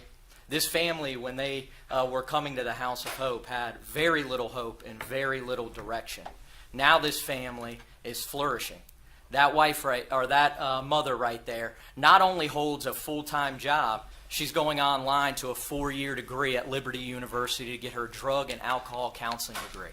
She wants to work at the House of Hope of the PD one day. Those kids are both loving, smiling kids. 2 of them would not even look at me or talk to me when they first moved in the village. Now, They run up to me and give me a big hug, right? The House of Hope of the PD is here to transform families' lives, men, women, and children alike. And we do that through our 5 facilities of care. I'm going to go through them briefly. The Courtney McGinnis Graham Community Shelter. If you haven't heard it, it's off of Church Street, 535. That's for men, women, and children. We have no commingling in our facilities for the safety of our women, children, and staff, okay? They can stay up to 30 days at that facility, work with our amazing 3 case managers on staff now to get them into our long-term programs, partner agencies, or just connect them with the resources that they need with the mentality of how do we get this individual in a better position tomorrow than they're in today, right? So our long-term programs, we have a men's life recovery program. That's a 7 and 9 month program now. The first 90 days is spent on the ARC facility. It's a 100-acre piece of property in the middle of nowhere land. See a lot of men in here, and you might say, well, why is that, John? You know how we are, men. We like to do things our way and our timing. And for the first 90 days, those men get to sit still for maybe the first time in their life and grow in faith and relationship in Christ. Okay? After that, the next 4 to 6 months will be on Darlington Street, where they have workforce and educational opportunities within Florence County. So that's for our men. Our women and children, as you see on this screen, we have 24 tiny cottage community called Hope Village for our women and children. They can stay up to 2 years in a long-term dignified situation with a community feel. This is a neighborhood, a safe environment for women and children to thrive and do amazing things. Okay. Lastly, we have our thrift store. When donations come in, every single dollar goes directly back to the ministry. Also acts as workforce development for our programs. And we gave away $25,000 of vouchers to families in need in this community last year. $25,000. Oh, let me tell you this too. Everybody that's at a House of Hope facility shops for free with dignity at that thrift store. So we are doing some incredible things. What does this add up to, right? We'll get a little bit into numbers. We're averaging about 118 people under our roof every night, upwards to about 140 depending on the weather and coldness, emergency times. And we're serving well over 350 meals a day throughout our facilities. But more importantly, 55 people went to work or school today that were either drug dependent or homeless 100 days ago. 55 people in your community went to work or school today that were homeless or drug addicted 90 days ago. So what is the House of Hope here to do? Transform families and individuals' life, but plant the seeds of Jesus so they can learn about our Lord and Savior. And I'm so grateful that you gave me the opportunity to speak with you today. There are so many great testimonies just like this family on this board. And if I had more time, we could go down about 50 of them. But right now, we're going to stick to this beautiful family on the board. And I'd ask any council members, if they have any questions, please, anything. Go ahead. Oh, hands up. Okay. Yield to the Councilwoman lady. Lee Smith. How many, with these facilities, I think you named 4 of them, 3 or 4 of them? Yes, ma'am. How many vacancies do you currently have right now? We're over 95% full pretty much every single night in a 365 calendar year, annually. Sorry. So we have 95% full. Okay, so we have little vacancy. Very little vacancies. Currently, we have 2 vacancies in our men's program and 2 vacancies at Hope Village. And then almost every single night, our Courtney McGinnis Graham Community Shelter is full. Now, I didn't tell you about the 5 to 6 applications that we have on both programs. So I want you guys to understand we're 95% full or more every single night, 365 days a year. And you said that you have applications already for the 2 positions that you have? Yes, ma'am. Okay. Councilwoman Councilman Braddock. One thing, just a sidebar, I think 100% of your glass has got advertising on it at the thrift store. False. It's about 25%. It's just on the bottom. It's actually we've opened that up a lot for safety measures. Shout out, right? Yeah. It's about 25%. The bottom corners. Yeah, for safety measures for our employees. Good deal. I said that I lobbed that up for Councilman Jabali. Yeah, I had some insider info. I got that.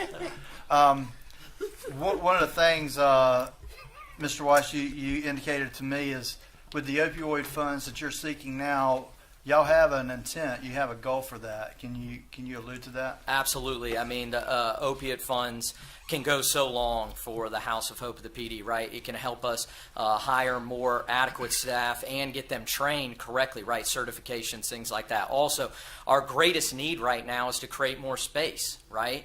And so I really think through a city, county, many other group effort, we could build off the front of the Courtney McGinnis Graham Community Shelter and add 18 to 24 more beds to allow us to have more capacity, right? Right now we have a great program called No One Unsheltered. For those of you that don't know it, it's an excellent program that allows us to give hotel vouchers in case all of the shelters in town are full. We have to utilize those 100% every single year, okay? If we could build off the front of that Courtney McGinnis Graham Community Shelter, which there is room to do, we could add about 18 to 24 more beds and really start meeting the needs of more people in our community. Yeah, I hope that answers a good part of your question. And lastly, you didn't know this, John, but that young lady was my next door neighbor when I came back from recovery. She was about 8 years old, and I saw her at church Sunday. Yeah. So these are your neighbors. These aren't people on the streets. These are your neighbors. I think some people have this, and do I have a little more time, Mayor? I apologize. Well, you can answer my question. Go ahead. A little more time. I think all of us think of the homeless person as someone on the side of the road, right? Or someone holding a sign. But what we don't understand in this community, there's children in our schools. There's children going to school that have no clue where they're sleeping tonight, okay? There is way more of a homeless issue than we ever could imagine. And so we're here as the House of Hope of the PD to meet people where they are, show love, compassion, and give them hope. We're going to do that every single day. And yeah, sorry. Thank you, Madam Mayor. John, thank you so much for being here. I appreciate it and appreciate the update as always.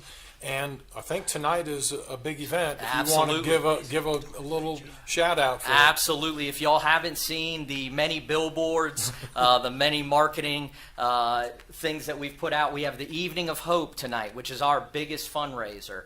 We have Megan Woods, who just has blown up as a Christian singer. She is incredible, so she'll be leading us in praise and worship. And then we have Soul Surfer Bethany Hamilton giving her story and answering questions from younger children and generations in our community. But more importantly, we're going to have over 1,500 people in that center tonight. That's incredible, right? 114 tables sold out upstairs, well over 600 tickets sold. So people coming from not only in Florence, from other communities, staying here to see Bethany Hamilton. So we're really excited about that. And if you are attending, not only will you get to see Bethany Hamilton, you'll get an announcement tonight that will be the first partnership of its kind in the world, and something that each of you will be very proud of and can't wait to be involved with in the future. So, Mr.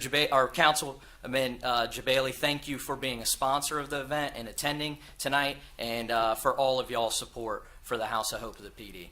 Thank you, but I think we would all be remiss if we didn't acknowledge Councilman Braddock and his years of service on behalf of the House of Hope and dedication to this issue. Not only have you brought that to our community, but I think you have, each and every one of us up here, you've helped educate us and inform us and help make us more aware of not only the problems associated with the homeless, but also the solutions and how lives get changed through the House of Hope. So I just want to say thank you, Councilman Braddock. I would not be speaking with you today without my great friend Brian Braddock and my Lord and Savior turning my life around. I'm a perfect example of what God can do when you surrender to Him and walk in stride with Him. So great men like Brian Braddock helped me through that process, and now I am where I am. So thank you, Brian. Thank you so much. All right. Now, Council, we will go to City Manager's report.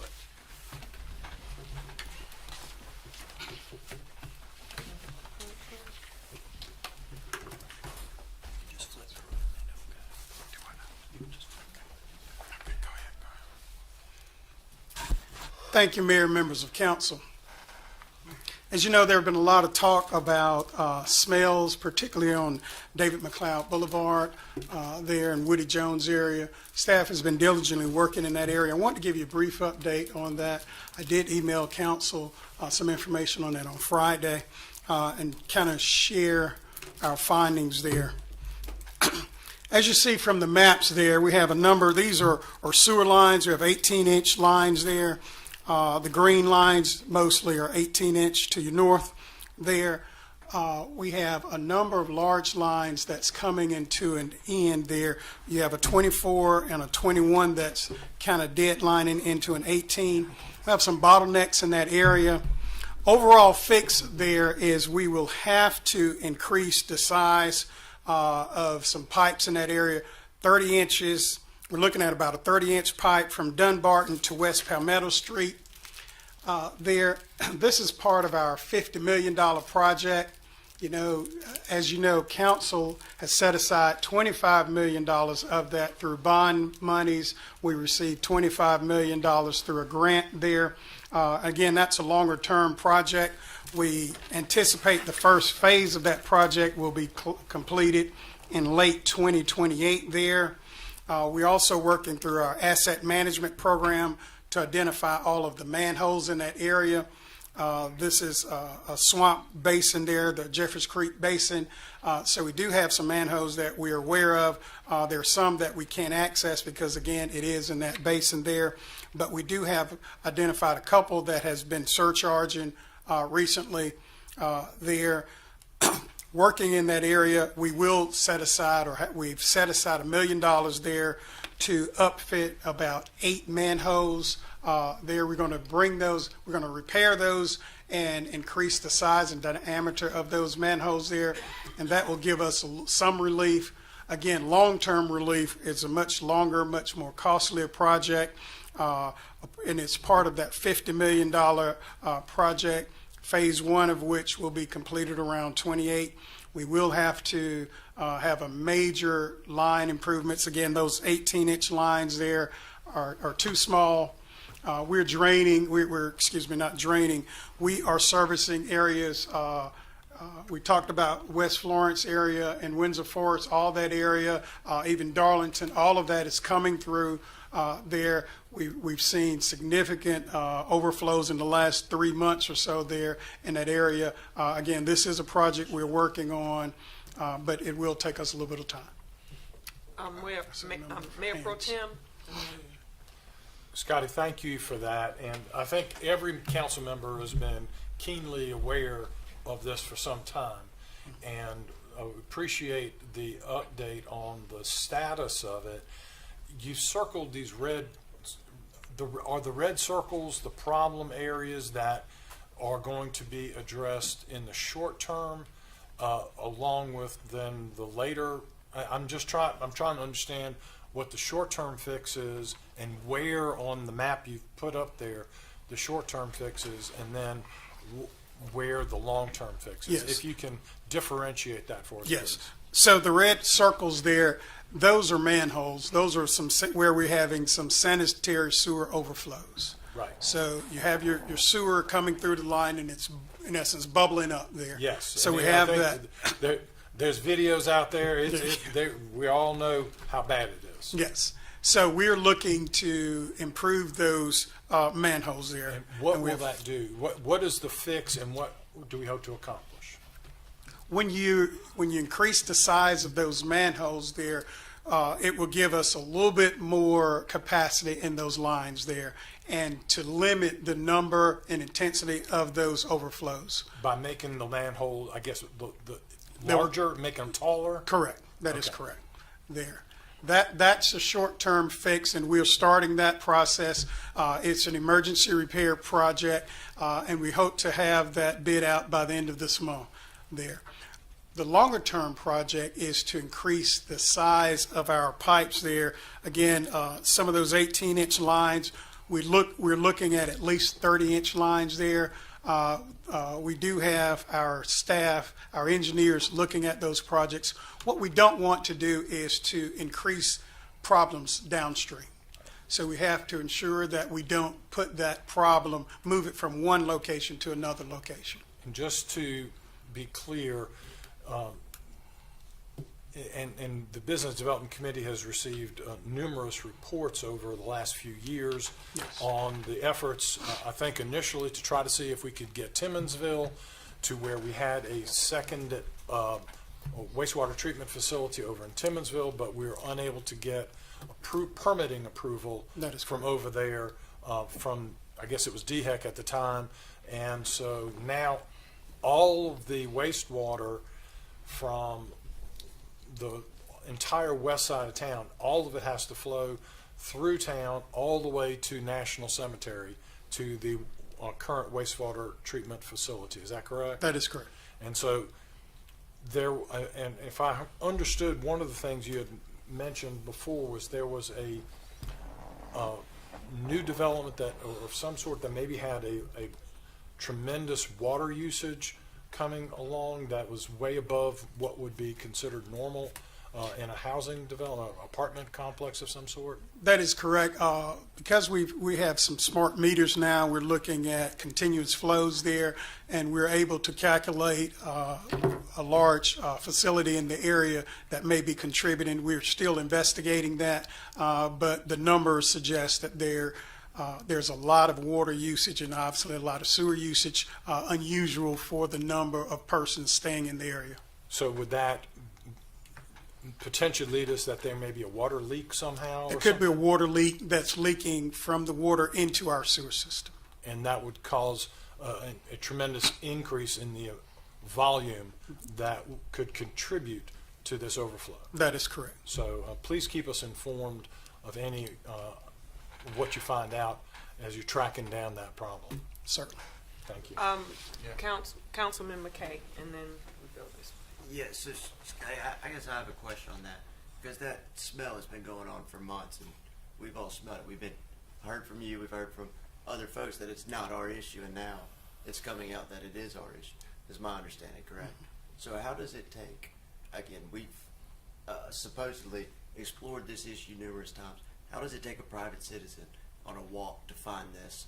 And at some point, somebody needs to be held accountable for us overlooking this issue for months, if not years, on this very spot.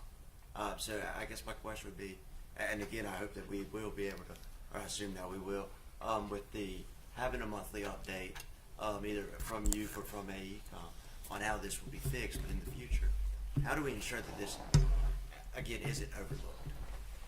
Well, and you're exactly right in your question there.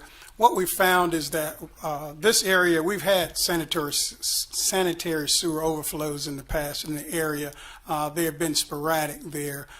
We've had staff to send, I've had staff to go out there on several occasions. Sometimes we'll see the areas and sometimes we don't. I think what happened here is that there are known points here that we knew that were overflowing, and they may have been staff is looking at those areas and didn't see something when it happened, whereas actually doing it, further upstream or downstream, we didn't know that or necessarily see that exact area there. But I have had them, and we've been talking and had a meeting this morning about these areas to ensure that we've gone and checked everyone that we know of. We'll also be able to do a better job with our asset management program. Again, on that asset management program, we'll be able to identify all of our manholes in that area. We've also put smart covers there, and our smart covers, we have 4 in the area there now. Those smart covers will actually give us data on all the flows in that area there. So we've moved them throughout the city and actually concentrated them in those areas that we'll have immediate information on those flows. Councilman McCall, then Councilwoman Neesmith. And I may have missed it. I know I heard long-term fix. The more expensive fix is 2028. Potentially Phase 1. Phase 1, gotcha. What's the timeline for the short-term fix? Short-term, and would that resolve the smell? Short-term, we're looking at about 3 months there, assuming again we can get we don't have a lot of rain. Assuming we can get materials there, 3 months is what we're looking at there, and that will help us. Can't say a guarantee that The guaranteed fix is, again, the long-term fix. This will minimize some of the issues that we have. And that was basically my question, because I know I live in that area, and I've been getting calls and emails as well. And what I want to get clear, so everybody know, next month we will start out bidding for this job for the short-term fix, which hopefully will minimize the smell that everybody is smelling in this area. Am I correct on that? Yes, thank you, Clinton. Yes, and again, this is a timeline there on that. So we're looking at 3 months, and we're going to bid it out by 24th. We'll have bids due by the 24th. So basically, we're looking at another couple of months, and we should not at least have the smell as often as it is right now. That is correct. Okay. Councilman Braddock. We've had situations off of Jeffries Creek, like behind the Wisteria area, and in events where we put lime down and some things to mitigate the impacts of the smell. Is that something that we can utilize in this scenario as well, given that, you know, this is a commercial district, a business district, restaurants in the area, movie theater, hockey games, stuff like that? Is there anything that can be done, you know, by use of lime or some other product to mitigate some of the smells, and, you know, which are quite obnoxious? I've smelled it myself in the short term. Yes, it is. It is certainly. I walked with DHEC in that area personally, so certainly. And we do put down lime in those areas. The issue with lime is when it's actually surcharging. If we put it down, it's just literally washing it away. But we do put down lime there, and I do have staff, if they want to, Josh there, to talk more about that process. Okay, just when it could be done. Yes. You know, I guess if it dries up or whatnot, if we could get that in some kind of regular, you know, treatment during the time of this work being done, is that a possibility? That is. Okay. And Scotty, I know Councilman Jabali mentioned the meters. Will those meters be able to help us dictate the brown water and hopefully stop that as we move forward with the rest of the updates and upgrades to our facilities and to our infrastructure? Will that be able to help mitigate some of that? I know in our business development committee we mentioned that again. We have, I think, 40% of the water that we're putting out is non-revenue producing, which is an obvious issue. It's almost double the rest and other municipality and water systems. So will we be able to start to mitigate some of that loss and hopefully bring it back into our budget? Yes. If you remember during the cold snap there, we had over 700 customers that we found that actually had continuous flow, and we were able to cut the water off on those areas. So yes, as we continue with our smart meters, and again on the water side, that will help again and mitigate a lot of that loss. And on the brown water, will that be able to help us Well, dictate? Well, that'll be a little bit different there on the discolored water. We actually have the SCADA data that will help in that because that is caused again by a high iron content there, and we actually have SCADA that's on our systems, our groundwater plants, and they can read the iron concentration that's coming out, and they can also read the type chemical feeds and ensure those are in balance. Okay, I just want to make sure again that is something that we're putting as priority, because I've sent you some of the pictures. Yes, I know that there's been folks that have reached out to me. I mean, dozens of folks over the last month. Right. Since last month, we did state that there is no problems with our water, and so that to me just again, some of them's the worst I've ever seen. It looks worse than Jeffries Creek. So again, will that be something that we will? Yes, and we've set aside again of that $138 million bond there, $30 million of dollars of that is going directly to that, in addition to what staff is doing in the budget process as well. So we are certainly working on that, and we'll give you continuous updates, monthly updates on our progress. Thank you. Councilwoman Lee Smith. How many smart valve things do we have? For the sewer, we have 4. Okay, are we looking to get some more for the bulk of them, or how does that work? Yes, these are, and I think we've had them several months now, a year or so, but we do, Josh, want to talk a little bit about how we're bringing those on board. Okay, Because that's what my next question was. Yeah, Madam Mayor, Council. Good afternoon. Yeah, the smart covers are really good technology for helping get information on water levels within the manholes and within the sewer system. And we have gotten a quote to get a few more. They're expensive. They run about $7,000 a piece. So what you have to do is be really careful about where you select and put them, where you get the most value for your dollar. You pick intersections and strategic manholes where you can get the most value out of them. Are they movable? Do we move them place to place, or is that something that stays there permanently? You could do it either way. You know, as time goes by, I'd love to get enough to where we can situate them throughout the city and get constant data. But for now, we're moving them where we need them the most. Okay. Yep, they are movable. Okay, good. Thank you. So I do want to thank you all, and I want to address what Councilman McKay says. We want to make sure that our customers understand that we have an infrastructure problem, and that problem will not be fixed overnight. The water quality is not. It's because the infrastructure is discharging into quality water. And so when we say that, we are helping you to understand that this is not an overnight fix, that we are working and staff are working daily to remedy this problem. But even in the lifetime of this council, our infrastructure, we've got over 700 miles of pipe, aging pipes with deposits that are in those pipes. And when those pipes are hit and knocked on water hammer, it causes settlement to fall in the quality water, which causes brown water.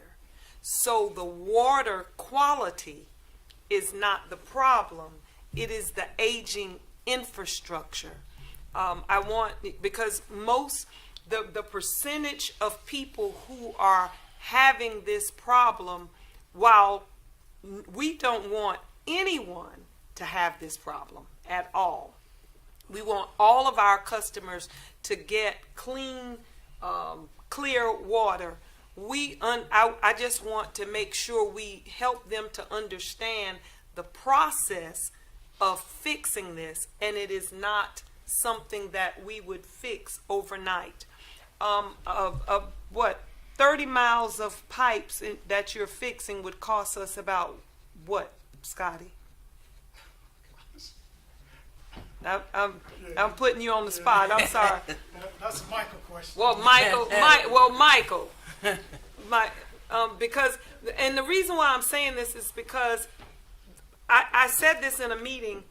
Oftentimes, I was told when I first got on council, now if you want to stay on and you don't want any trouble, don't do anything. This council, brown water has been around since the late 1990s. This council took action with staff to finally stop kicking the can down the road. Now that we have done that, all of the chatter is happening now when we are trying to put a plan of action into place to remedy this problem.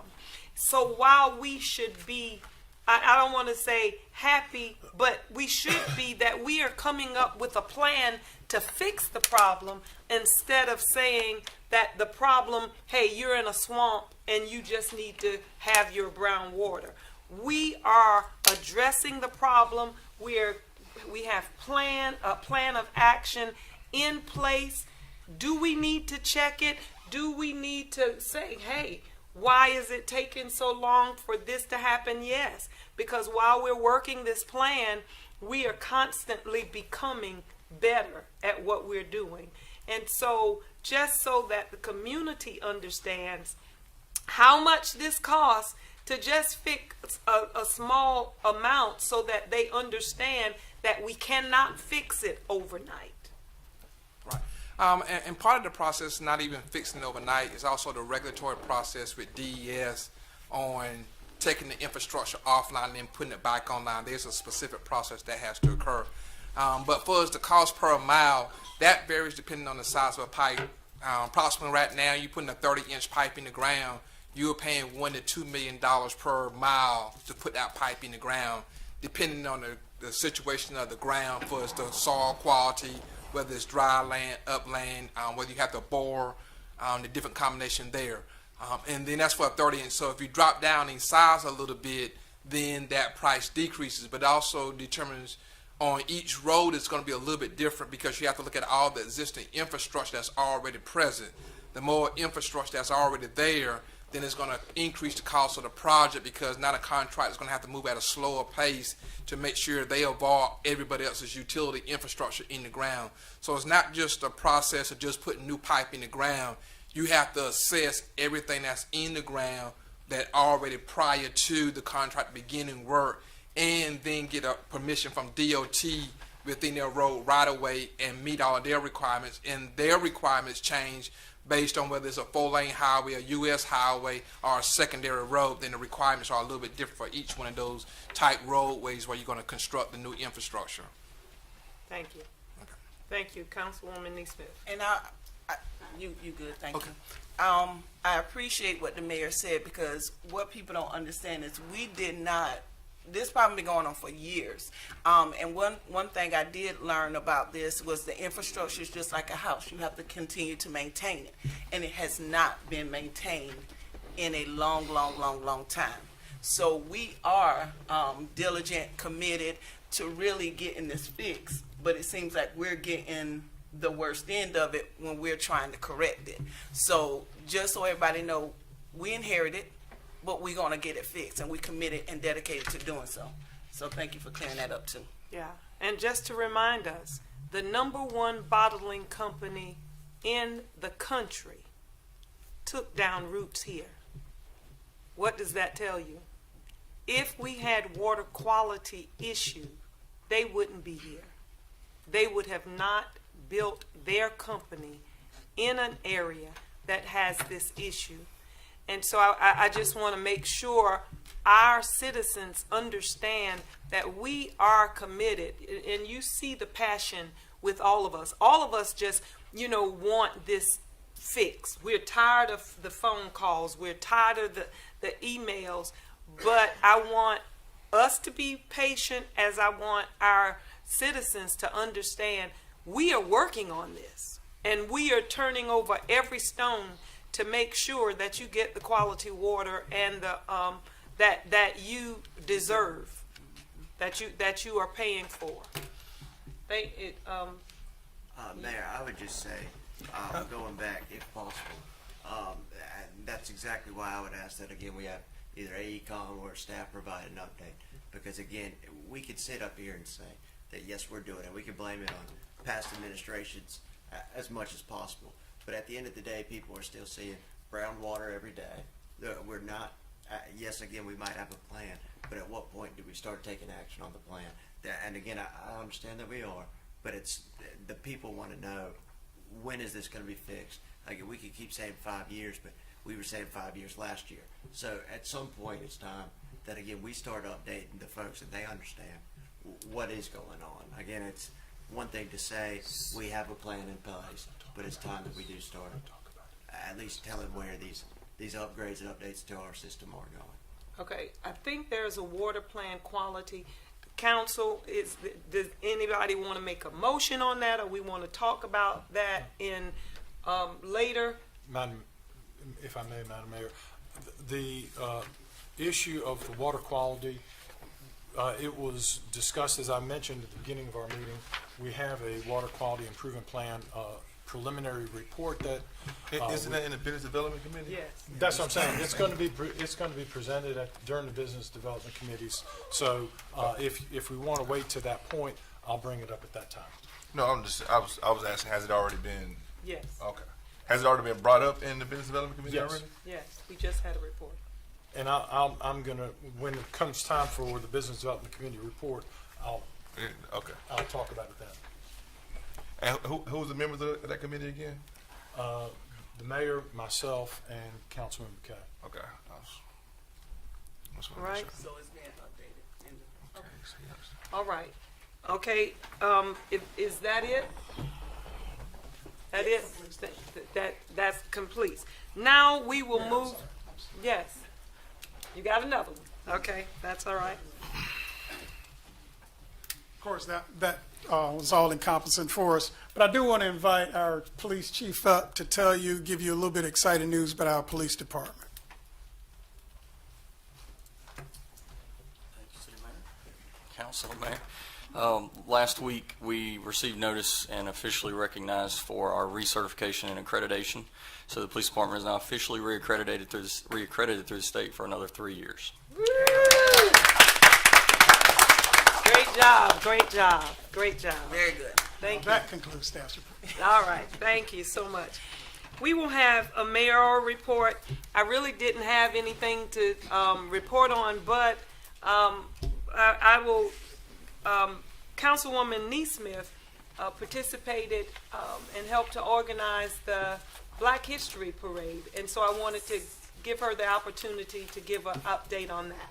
Yes, it was a great parade. It happened on February 28th. It got delayed. It was originally on the 21st, but because of the rain, it got pushed back to the 28th. It was about 50 participants in it. It was a really, really great parade.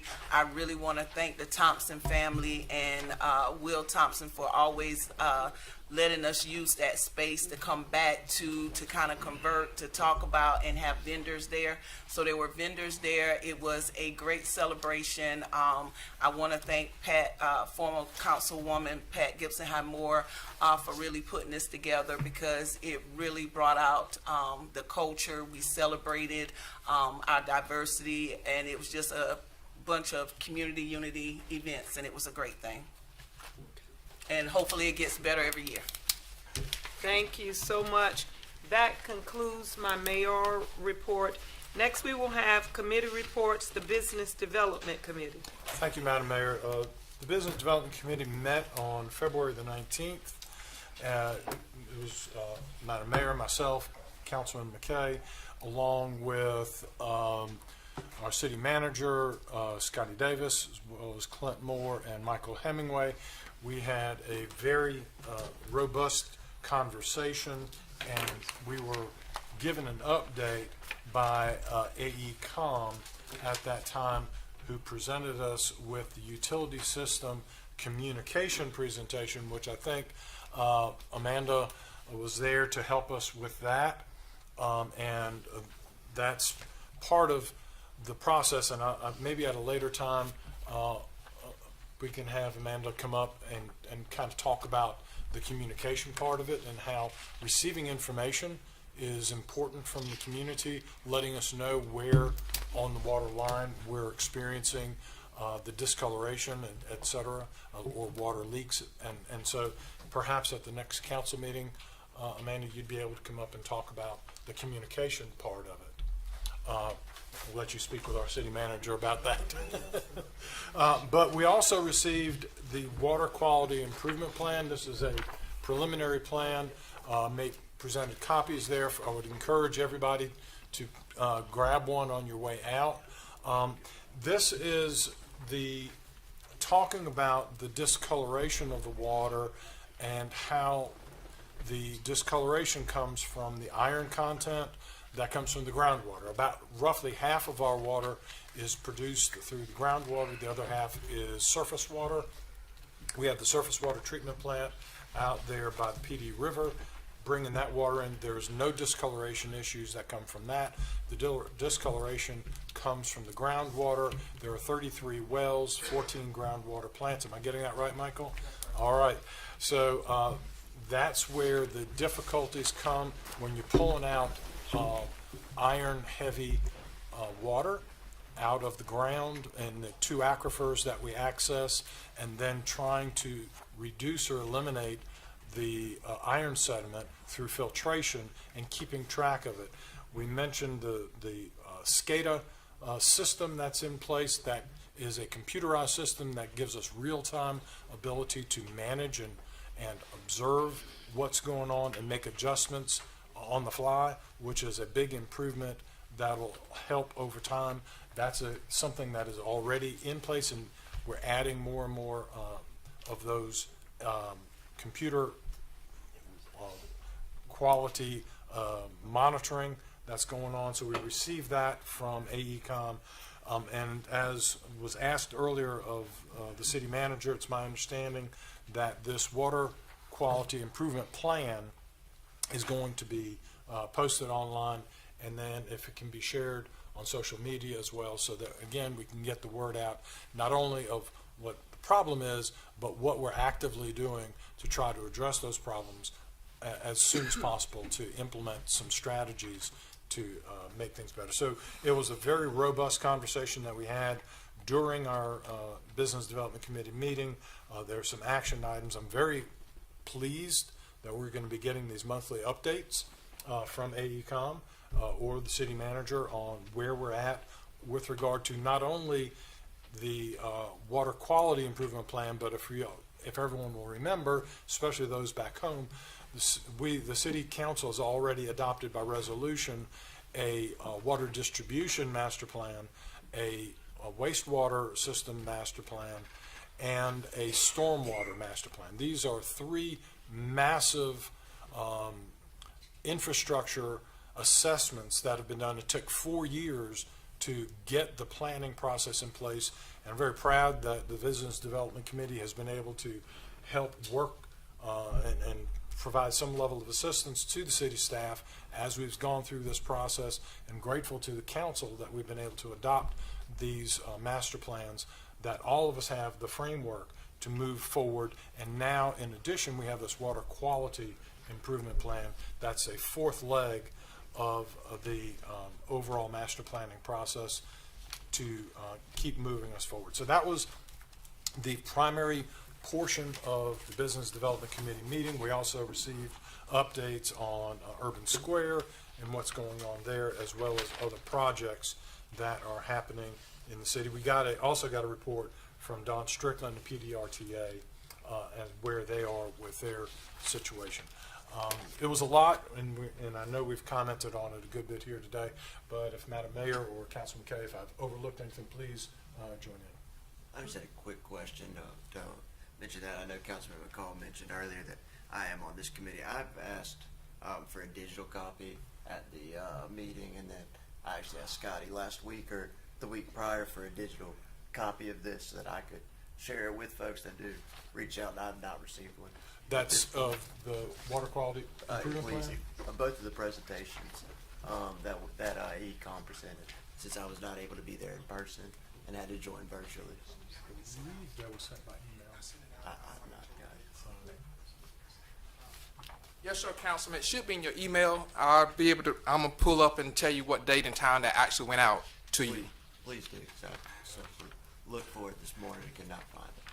Yes, sir. Yes, and then if, being able to get it where we can share the link on the online where it's been uploaded to. We haven't gotten it completed online yet. We just sent it to council after the business development meeting, Right. and they're working with AECon to finalize and make some corrections. We identified some problems we need to correct, got you. Okay. and so reading that process of getting that correct before we release it onto social media. Okay.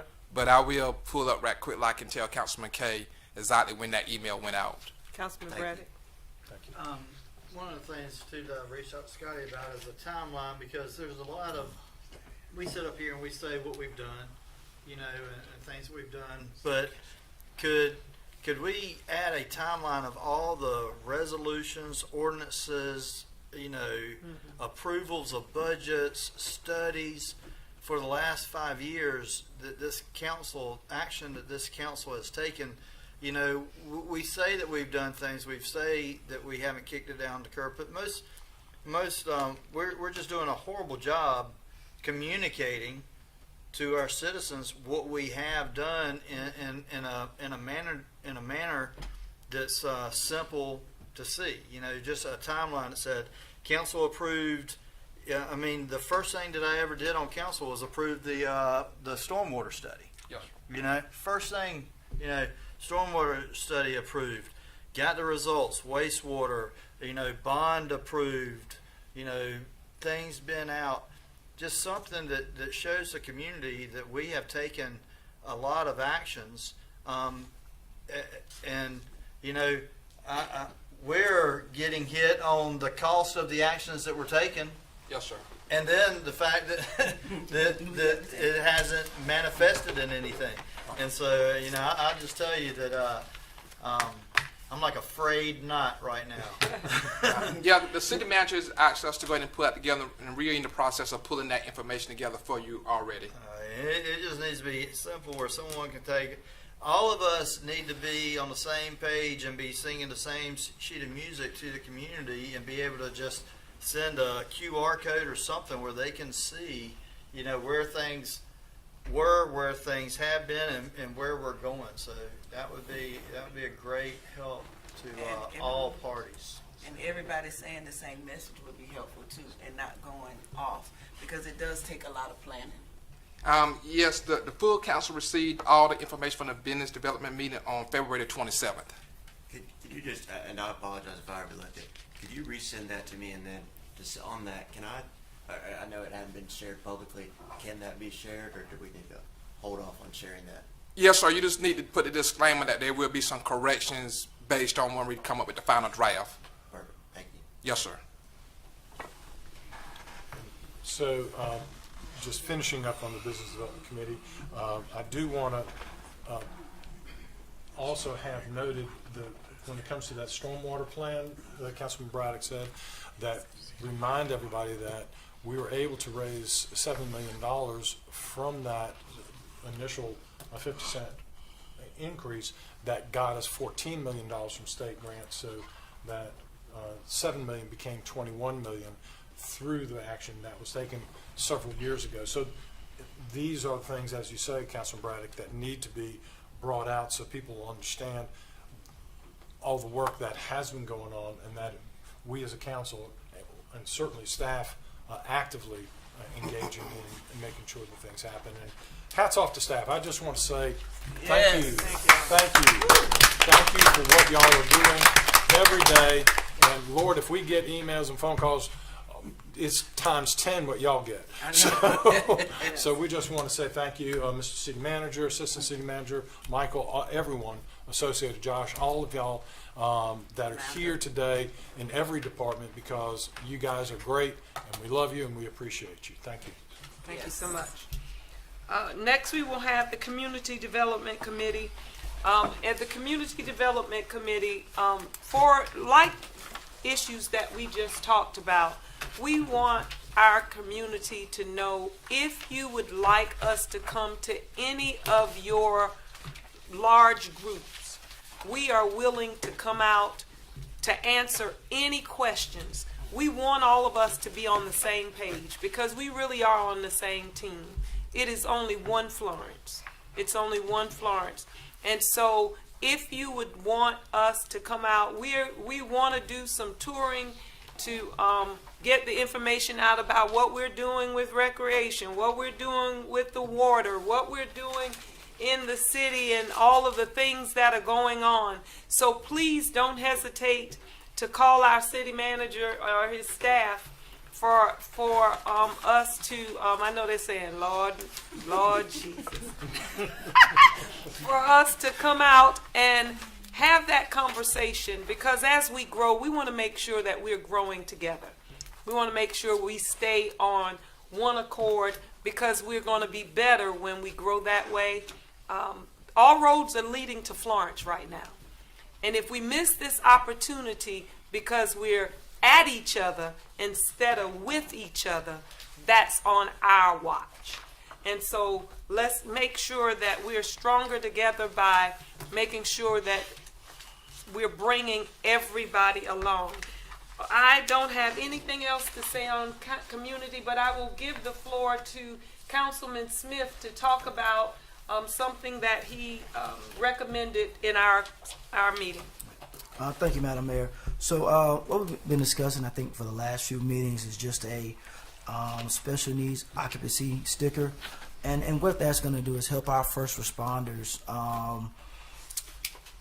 respond better to the everyday resident who has an issue with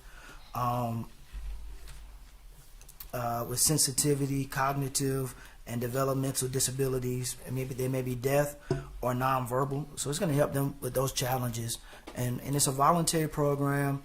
Actually, think there's a county up in North Carolina that's already started this program. But what is a voluntary program where you place a sticker on your door visible for a first responder to see, or on your car. So if an emergency does happen, they kind of know what they're up against and how they can help that resident in that emergency. People who have special needs respond to emergencies differently, and I think with this it helps our officers, EMS and fire, respond to those situations in a different manner, an effective manner. And this just shows in a way that our first responders are here to protect, but also help and understand the everyday resident who deals with these type of disabilities. And again, that's autism, nonverbal, anything of that nature, and as well as mental health issues as well. So I just want to thank, I talked to Chief Starling about it, and he's been a big champion for it, as well as everyone in the Community Development Committee and everyone on council as well. And I think this will help our first responders better serve our community and protect them in a special way. All right. Thank you so much for that. That concludes our community development. Yes, thank you so much. We have been having the neighborhood redevelopment revitalization meetings, and those have been going very well. We've gotten a big turnout with our community, and some of them sit and say nothing, but we have some that says, hey, I'm going to tell you what I think I want in my community. But that's what we need. We want your input. We want you to tell us, because like I said, we all in this together. So thank you so much. And are we finished with that? Or we have one more? March 16th. March 16th, and we're going where? Maple Park. We're coming to you. So we'll see you then. That concludes our report. Now we will have the Finance and Audit and Budget Committee.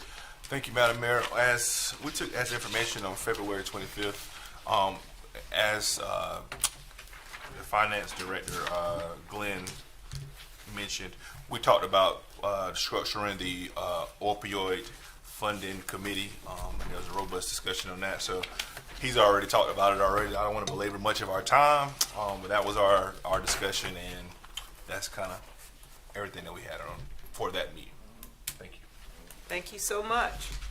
Now we will go into executive session, and in executive session we discuss the receipt of a legal advice regarding proposed contractual arrangement involving the creation of an intergovernmental public body as referenced in Bill number 2026-10, discussion regarding a development project as referenced in resolution number 2026-14, discussion regarding appointments to city boards and commissions, discussion regarding economic development project located within the downtown central district, discussion of receipt of legal advice regarding proposed contractual arrangement involving Florence School District 1, personnel matter regarding to reappointment of judge, and after that we'll be back at you. How about that? What say you? Can I have a vote on that? No objection. We are now going into executive session. All right. We call this meeting back into session. Could we have a vote? Motion. Second. All in favor? Aye. Thank you. We are now back in session, and we were in an executive session. There was no action, no vote taken. Now we will move. George, you were about to say something? Okay, yes. Yes. On my committee report, the community redevelopment, we did not vote for the other two on the board. The committee, I would like to make a motion that we reappoint Devin Long and Terrence Thomas on back to the committee. Do we have to do those separately? Or so right now, Devin Long, I make a motion. So moved. Second. All those in favor signify by saying aye. Aye. Opposed? The ayes have it. Now I make a motion for Terrence Thomas. So moved. Second. All those in favor signify by saying aye. Aye. Opposed? We welcome them back, both of them. Thank you so much. Now we will go to discussion. Let's see which one this is. Which bill number 2026-10. I think that's you. Yes, Madam Mayor, thank you. This is an ordinance to, I'm making a motion to approve an ordinance to create the Florence City County Convention and Visitors Commission to provide for the operation of the Florence Convention and Visitors Bureau to include provisions for the Commission's organization and funding and other matters related thereto as noted in the ordinance 2026-10. So moved. Second. All those in favor? I have one question. I'm sorry. Question? When do we get to appoint the board members or reappoint the members?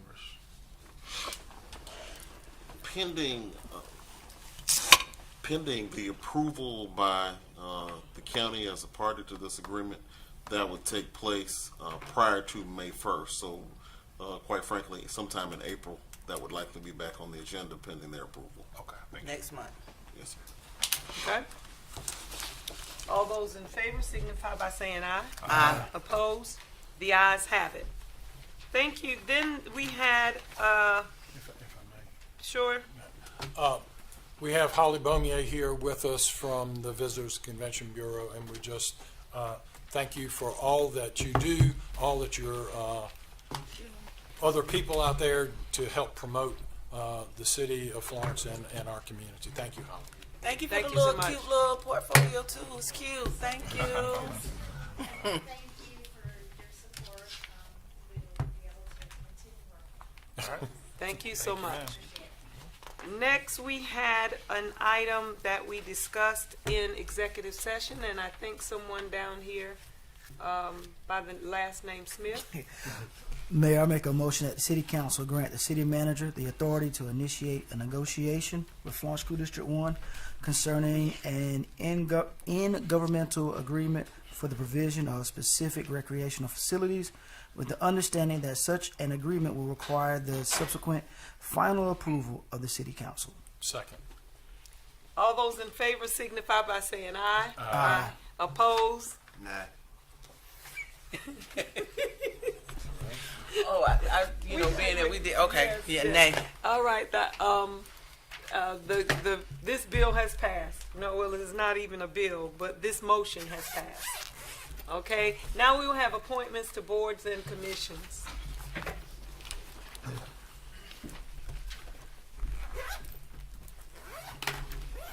Thank you, Mayor, members of council. Our first board is the Resilience and Sustainability Advisory Committee that falls to Councilman Smith. Defer.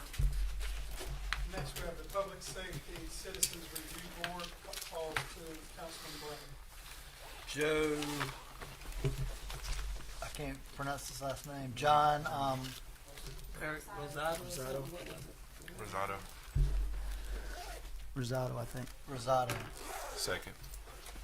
All those in favor signify by saying aye. Aye. Opposed? The ayes have it. If he ain't fly, he on it now. Some John Rosado. Next, we have the Agricultural Commission falls to Councilman JaVale. My understanding is that Melissa Lee has submitted a application, and so I will nominate Melissa Lee for that open seat. Second. All those in favor signify by saying aye. Aye. Opposed? The ayes have it. Welcome, Alyssa. Then we have our Design Review Board falls to Councilman McCall. Defer. Finally, we have our Construction and Maintenance Board of Adjustment and Appeals falls to Madam Mayor. Defer. That concludes staff's review. That completes our meeting. Nope, not complete our meeting. Resolution number 2026-14. Yeah, that's why I kept saying we skipped Well, that you one. see, I already packed up yeah, everything. That's why I was like, did we miss one? Back up again. Yeah. Thank you so much. That's regarding the development project. There's no vote. There's no vote. There's no vote on that. No, That was just an update. it was just a That's discussion. an update. Yeah, that's just. Huh? Oh, it's a resolution. It's a resolution that we voted on, and We so should vote on it. resolution number 2026-14, a resolution of conditional grant development agreement to provide incentives for the development of new housing within the historic West Florence and Waverly Avenue. Second. Y'all ain't let me That's my finish district. that. I want it. We need it. All those in favor signify by saying aye. Aye. Opposed? The ayes have it. Motion to adjourn. Now, I couldn't even say we come to the end of our journey. You all have a blessed day. All right. You guys have voted on that? No, we don't. We got the vote. We did say. No objections. No objections. No Motion to adjourn. All in favor. There you go. Time to go home.